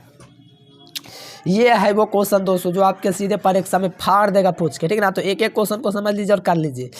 देखो क्राई प्रोटीन क्या है, और दोस्तों आप लोग को दो तरह का क्वेश्चन पूछा गया 5 नंबर में, इससे क्वेश्चन का भी कभार पूछ दिया गया है, तो इसको भी आप लोग कर लीजिए। देखो क्राई प्रोटीन को परिभाषित करना है, क्या करना है, क्राई प्रोटीन को आपको परिभाषित करना है। क्राई प्रोटीन एक प्रकार का दोस्तों जीवाणु द्वारा उत्पन्न प्रोटीन है जो उस जमाने के क्राइजिन के अभिव्यक्ति या उत्पाद होता है। यानी कि किसी भी प्रोटीन जो है दोस्तों एक प्रकार का जीवाणु द्वारा उत्पन्न होता है प्रोटीन है जो उस जमाने के क्राइजिन से अभिव्यक्ति का उत्पाद होता है। ये क्या होता है, क्राई प्रोटीन कहलाता है। यानी कि आप लोग सिंपल देख सकते हो, क्राई प्रोटीन एक प्रकार का जीवाणु द्वारा उत्पन्न प्रोटीन है। क्या बच्चों, क्राई प्रोटीन क्या है, जीवाणु द्वारा उत्पन्न प्रोटीन है, याद रखना ये क्राई प्रोटीन कहलाता है। और उस जीवाणु के दोस्तों क्राइजिन को अभिव्यक्त करना उत्पाद होता है। ठीक ना बच्चों, ये आप लोग देख सकते हो क्राई प्रोटीन कितना है। और दूसरा पूछा गया बच्चों कि आणविक निदान क्या है। आणविक निदान बच्चों वो आपका क्या है, तो रासायनिक अणुओं की सहायता से किसी भी जैव प्रौद्योगिकी का विधिक उपयोग संभावित है। रोग कारकों की पहचान के लिए की जाती है, आणविक निदान कहलाता है। यानी कि रासायनिक अणुओं की सहायता से किसी भी जैव अभियांत्रिक विधि का उपयोग संभावित है। रोग को दोस्तों रोगों को पहचान के लिए की जाती है, आणविक निदान कहलाता है। ये देख सकते हो ओवरऑल कितना मस्त क्वेश्चन है, जबरदस्त क्वेश्चन है। और यहाँ पर देखिए पीसीआर पर एक टिप्पणी लिखना लोगों क्या लिखना बच्चों, पीसीआर पर क्या एक टिप्पणी लिखना। पीसीआर का पूरा नाम दोस्तों पॉलीमरेज श्रृंखला अभिक्रिया जो जैव प्रौद्योगिकी की विधि से अति सूक्ष्म मात्रा में डीएनए में की पहचान की जाती है। यानी कि पीसीआर का पूरा नाम दोस्तों क्या है, पॉलीमरेज श्रृंखलाएं अभिक्रिया जैसे जैव प्रौद्योगिकी विधि से अति सूक्ष्म मात्रा में डीएनए की पहचान की जाती है। देख सकते हो पीसीआर आपका एग्जाम में एकदम वेरी वेरी इंपॉर्टेंट क्वेश्चन है, याद करो बच्चों कि पीसीआर का पूरा नाम पॉलीमरेज श्रृंखला है, ठीक ना, अभिक्रिया है जो जैव प्रौद्योगिकी विधि से अति सूक्ष्म मात्रा में डीएनए की पहचान कराती है। और यहाँ पे देखो बच्चों तो द्विसंकर में बहुरूपता में अंतर स्पष्ट कर, देखो द्विस्वरूपता और बहुरूपता में दोस्तों क्या अंतर आपको स्पष्ट करना है, अंतर स्पष्ट करना बच्चों। तो यहाँ पे पहले देखो द्विरूपता क्या है, फिर बहुरूपता आप लोग समझ लेना। पहले किसी जीव को दो आकारिक रूपों में पाया जाता है जिसे द्विरूपता कहते हैं, कि दो आकार में जो जीव पाया जाता है उसे द्विरूपता कहते हैं। जैसे मानव जो होता है दो आकार में, एक स्त्री होता है, एक पुरुष होता है, एक पुल्लिंग होता है, एक स्त्रीलिंग होता है। ये क्या हो दोस्तों, दो आकार के अनुसार से रूपों में पाया जाता है उसे द्विरूपता कहते हैं। और जबकि दोस्तों एक रूपता जो होता है क्या होता है, ध्यान देना, बहुरूपता क्या होता है, जब दो या दो से अधिक रूप में पाया जाता है बहुरूपता का, जैसे मक्खी, मधुमक्खी, नर्मदा एवं सहचर, ये सब क्या तीन प्रकार के प्रजाति दो या दो से अधिक हो गए। और जबकि मानव में दोस्तों क्या है, बहुरूपता नहीं है, द्विरूपता है, क्योंकि पुरुष होगा एक स्त्रीलिंग होगा और कुछ नहीं होता है। और ये जो है दोस्तों बहुरूपता, ठीक ना बच्चों, बहुरूपता क्या है कि दो से अधिक होते हैं, दो पाल से होता है, वो आपका द्विरूपता कहलाता है। चलिए बच्चा चैनल को सब्सक्राइब, घंटा को फाड़िए दोस्तों, सब्सक्राइब करके पीडीएफ नोट जरूर लीजिए, एकदम गर्दा उड़ा देना है, ठीक है बच्चों। और चैनल को जरूर सब्सक्राइब कीजिए मेरे बच्चों। आइए बच्चों अब देखिए 71 नंबर क्वेश्चन देखेंगे, है ना, पूरा क्वेश्चन में एकदम फाड़ देंगे, निचोड़ देंगे, नींबू में मिला देंगे, ठीक है ना बच्चों, पूरा का पूरा देख लीजिए। यहाँ से क्वेश्चन आएंगे क्योंकि क्वेश्चन में के सवाल जो है, पहला क्वेश्चन आया कि सॉरी 71 नंबर क्वेश्चन है, ग्लोबल वार्मिंग क्या, what is the global warming. देखो ग्लोबल वार्मिंग होता क्या है, ध्यान देना, कार्बन डाइऑक्साइड, यानी कि कार्बन डाइऑक्साइड बच्चों 60% इफेक्ट, और मीथेन दोस्तों है वो आपका 20% होता है ग्लोबल वार्मिंग के लिए। और क्लोरोफ्लोरोकार्बन जो है बच्चों वो आपका 14% होता है, नाइट्रस ऑक्साइड 6% होता है। यानी कि ग्लोबल वार्मिंग आपको पता चल गया कि मीथेन होता है, क्लोरोफ्लोरोकार्बन होता है, मीथेन होता है, नाइट्रस ऑक्साइड, ये सब क्या ग्लोबल वार्मिंग है, ठीक है ना बच्चों। और इन गैसों के बढ़ते मात्रा से वायुमंडल एवं पृथ्वी का तापमान बढ़ता जा रहा है। यानी कि इन गैसों के बढ़ती जो मात्रा है बच्चों, उससे वायुमंडलीय जो पृथ्वी का जो तापमान है दोस्तों, टेम्परेचर है वो आपका बढ़ता जा रहा है। जानते हो गर्मी में 41-43 पहुंच जाता है।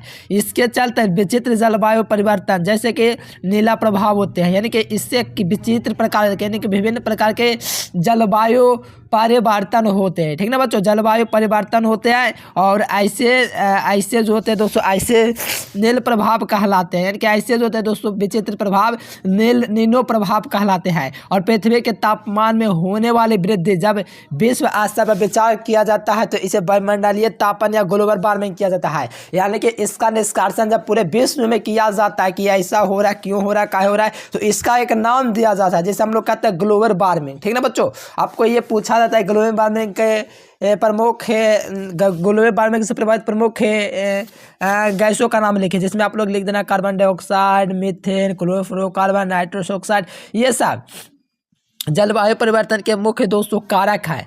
और ये पृथ्वी पर दोस्तों जो होने वाले 220 स्तर पर जो विचार किया था, गहन मंथन जो किया था, इसे वायुमंडलीय तापन जो दोस्तों वायुमंडलीय तापन कहते हैं इसको, या तो इसको ग्लोबल वार्मिंग कहा गया है ना बच्चों। चलिए बहुत बढ़िया क्वेश्चन है। आइए नेक्स्ट क्वेश्चन देखते हैं। देखो कहा जा रहा है कि बर्नार्ड क्या है, इसका लक्षण लिखिए, किस प्रकार का रोग है। इनके बर्नार्ड है क्या, ये क्या है दोस्तों, इसका रोग का प्रकार लिखना है तो हर बच्चा कर सकता है। कहा जा रहा है कि बर्नार्डता या आंखों की एक बीमारी है, यानी कि बर्नार्डता है दोस्तों या आंखों की एक बीमारी है।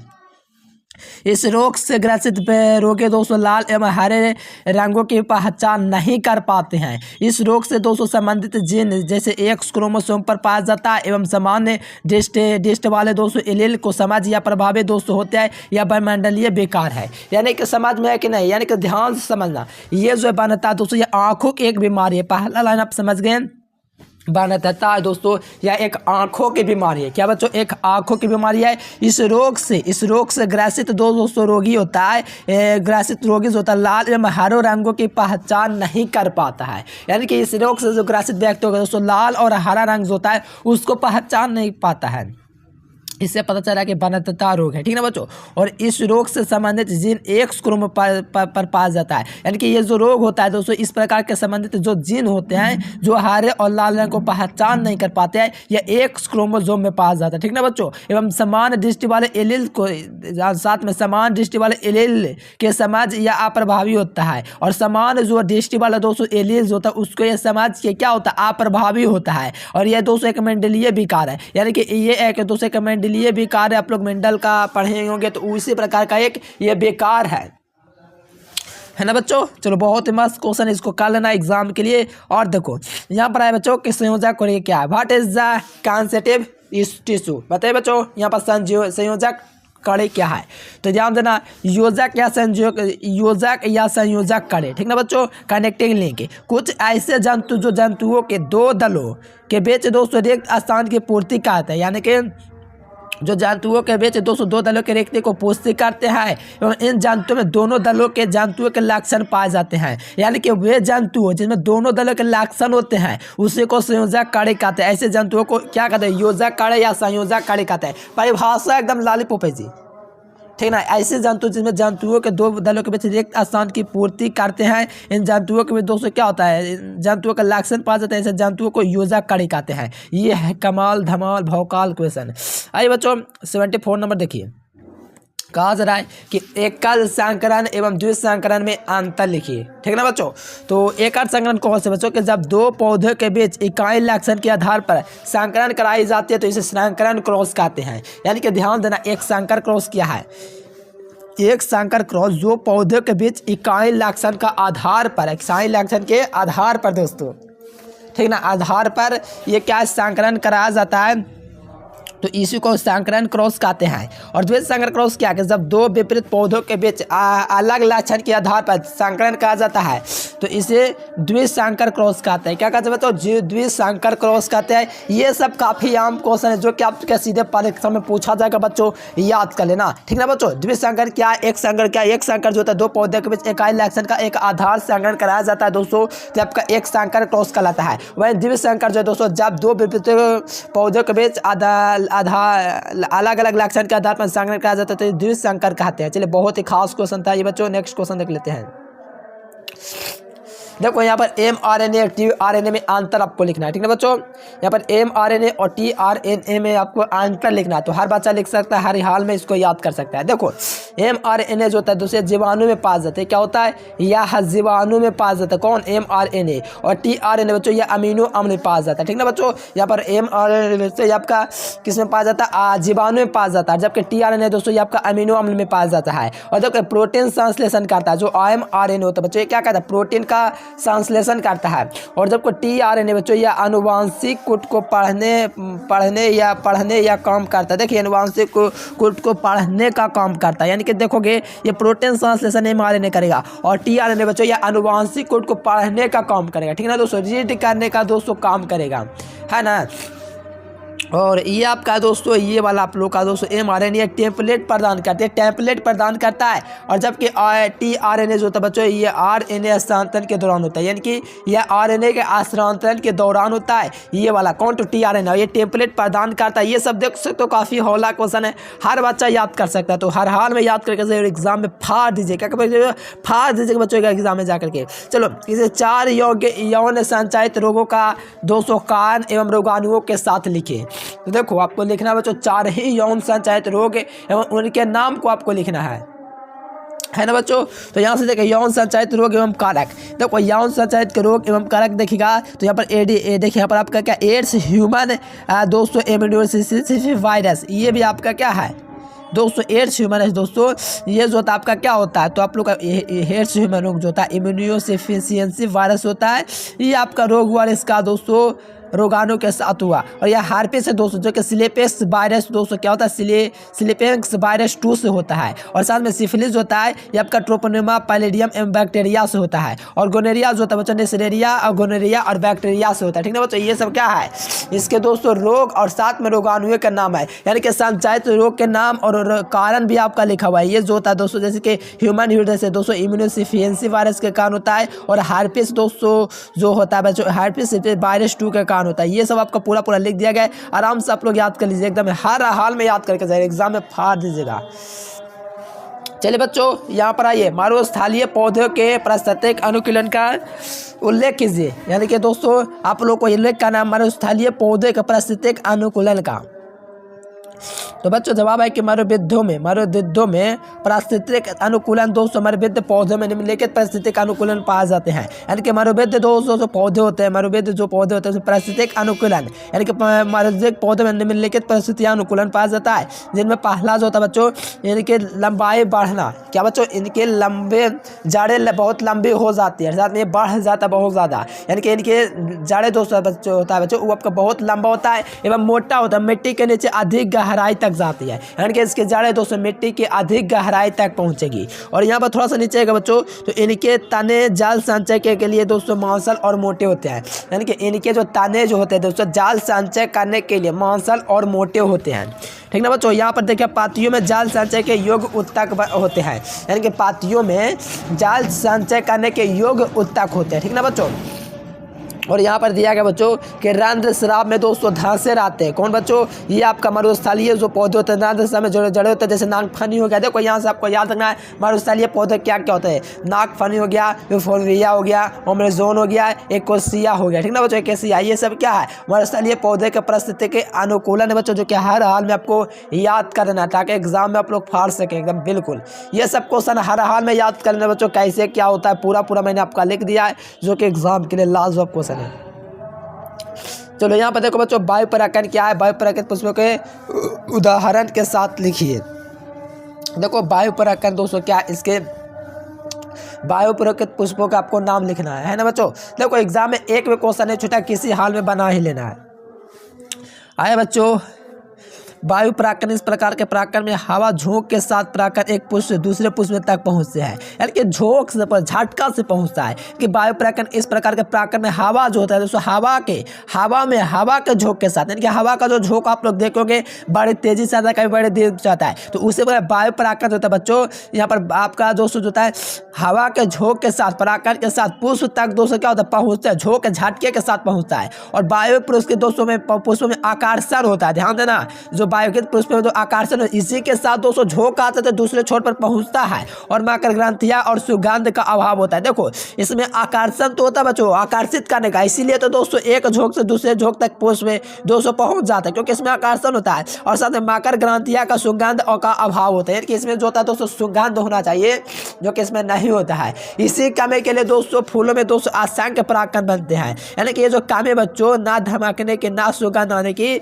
इसी कमी के कारण दोस्तों फूलों में असंख्य परागण बनते हैं, कि असंख्य मतलब अनगिनत, जिसे कहते हैं दोस्तों इन्फिनिटिव, यानी कि बहुत ज़्यादा क्रिएट हो जाते हैं। कौन, परागण। तो हर हाल में इसको कलन है। देखो मेरा परिभाषा बहुत आसान लिखा हुआ, मुझे उम्मीद है कि आपको याद हो रहा होगा। अब इसकी विशेषता देख लीजिए, वही विशेषता जो परिभाषा मैंने बताया है। ये पुष्प दोस्तों क्या होता है भड़कीले नहीं होते हैं, यानी कि भड़कने वाला नहीं होता है। ये पुष्प जो होता है बच्चों भड़कीले नहीं होता है। मकर ग्रंथियों का सुगंध दोस्तों सुगंध का क्या होता है अभाव होता है, इनकी कमी होता है। ठीक है ना बच्चों, थोड़ा सर्दी हो गया है, क्या कीजिएगा।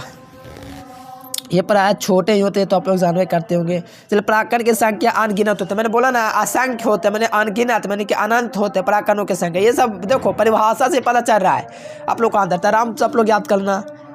और यहाँ पर कहा जा रहा है पत्रिकाग्र दोस्तों रेफेदार एवं पक्षात शाखित होता है, यानी कि दोस्तों जो इसका जो पत्रिकाग्र होता है दोस्तों ये क्या होता है रोएदार, यानी कि रुए के तहत दोस्तों होता है पक्षपात और शाखित होता है। और यहाँ पर देखिए बच्चों वायु परागण पुष्पों में मक्का चावल गेहूँ गन्ना आदि इत्यादि दोस्तों प्रमुख है। ठीक ना, वायु परागण पुष्पों में मक्का है, चावल है, गेहूं है, घास है, ये सब उसी में आता है। ठीक ना बच्चों, वायु परागण में। तो हर हाल में कर लीजिए बच्चों, एग्जाम में फाड़ना है। चलिए जनन स्वास्थ्य के लिए किन विषयों पर ध्यान देना चाहिए। देखिए जनन स्वास्थ्य के लिए दोस्तों किन विषयों पर ध्यान देना चाहिए वो आप लोग देखिए। देखो यहाँ पर पहले पढ़ लो बच्चों ये क्या लिखा हुआ है। जनन स्वास्थ्य के विषयों के लिए निम्नलिखित पहलुओं पर विशेष रूप ध्यान देना चाहिए, यानी कि विशेष रूप पर ध्यान देना चाहिए बच्चों। किस पर जनन स्वास्थ्य के लिए विषय के लिए। तो देखो पहला जानता के बीच दोस्तों जनन यानी कि संबंधी विषयों पर विषय उपाय करना चाहिए, यानी कि जानता के बीच जनन संबंध, यानी कि जनन मतलब आप लोग समझ रहे होंगे कि विषय पर निम्नलिखित बात यानी कि उपायों का दोस्तों आप लोगों का जनन आप लोग को उपाय करना चाहिए। पहला बच्चों विद्यालय में यौन संबंध शिक्षा के पढ़ाई ज़्यादा से ज़्यादा देना चाहिए, यानी कि यौन मतलब तो समझ में करते होंगे यौन संचार। ठीक ना बच्चों, ठीक है। विद्यालयों में यौन संबंधी दोस्तों शिक्षा का ध्यान देना चाहिए। और यहाँ पर बच्चों के विद्यालय में देखो पहला छूट गया था, जनता के बीच जन संबंधी पर विषयों पर अधिक उपाय करना चाहिए कि जनता के बीच जनन संबंधी विषयों में विभिन्न प्रकार का उपाय करना चाहिए। ये भी आपका दोस्तों क्या है ध्यान रखने उपयोगी बातें हैं। लोगों के बीच यौन संचालित रोग के विषय में जानकारी देना है कि यौन संचालित रोग क्या, उनको जानकारी करना, उसको मतलब दोस्तों शिक्षित करना इसके लिए। और चौथा नंबर क्वेश्चन है कि किशोर आयु वर्ग के लोग के बीच यौन संबंध शिक्षित करना एवं गर्भवती माताओं की देखभाल तथा स्तनपान के महत्व संबंध में जानकारी देना चाहिए। चलिए बहुत बड़े बच्चा। और यहाँ पर 5 नंबर में कहा है कि यौन संबंधी अपराधों के बारे में शिक्षा देना स्वस्थ परिवार निर्माण में सहायक है। ठीक ना बच्चों, यानी कि यौन संबंधी अपराधों के बारे में शिक्षा देना स्वास्थ्य परिवार का दोस्तों क्या निर्माण में सहायक होता है। ये सब बाकी आप लोग देख ही सकते हो। बाकी चैनल को सब्सक्राइब जरूर से करना। और यहाँ पर देखो क्रमिक विकास दोस्तों क्या है, इसके बारे में आपको लिखना है ना बच्चों, ध्यान देना। पृथ्वी पर पाए जाने वाले सभी जीव जो वर्तमान में मौजूद हैं, जैसे कि क्रमिक विकास में आप लोग देख सकते हो पृथ्वी पर बहुत सारे जीव है। ठीक ना बच्चों, पृथ्वी पर क्या है बहुत सारे जीव है। वो क्या है दोस्तों, जीवों में दोस्तों वर्तमान में मौजूद है दोस्तों, उनकी उत्पत्ति एवं पूर्व विकसित एवं जीवों के क्रमिक परिवर्तन द्वारा दोस्तों विकसित होता है। ठीक ना बच्चों, विकास न केवल दोस्तों पूर्ण रूप से उपस्थित होता है, जबकि जीवों में होने वाले परिवर्तन के संबंधित रूपांतर के साथ साथ विभिन्न प्रकार के अनुकूलताओं तथा आवश्यकताओं में परिवर्तन होता है। और ऐसा विकास होता है दोस्तों क्रम बाय क्रम होता है, जिसे हम लोग कहते हैं क्रमिक विकास।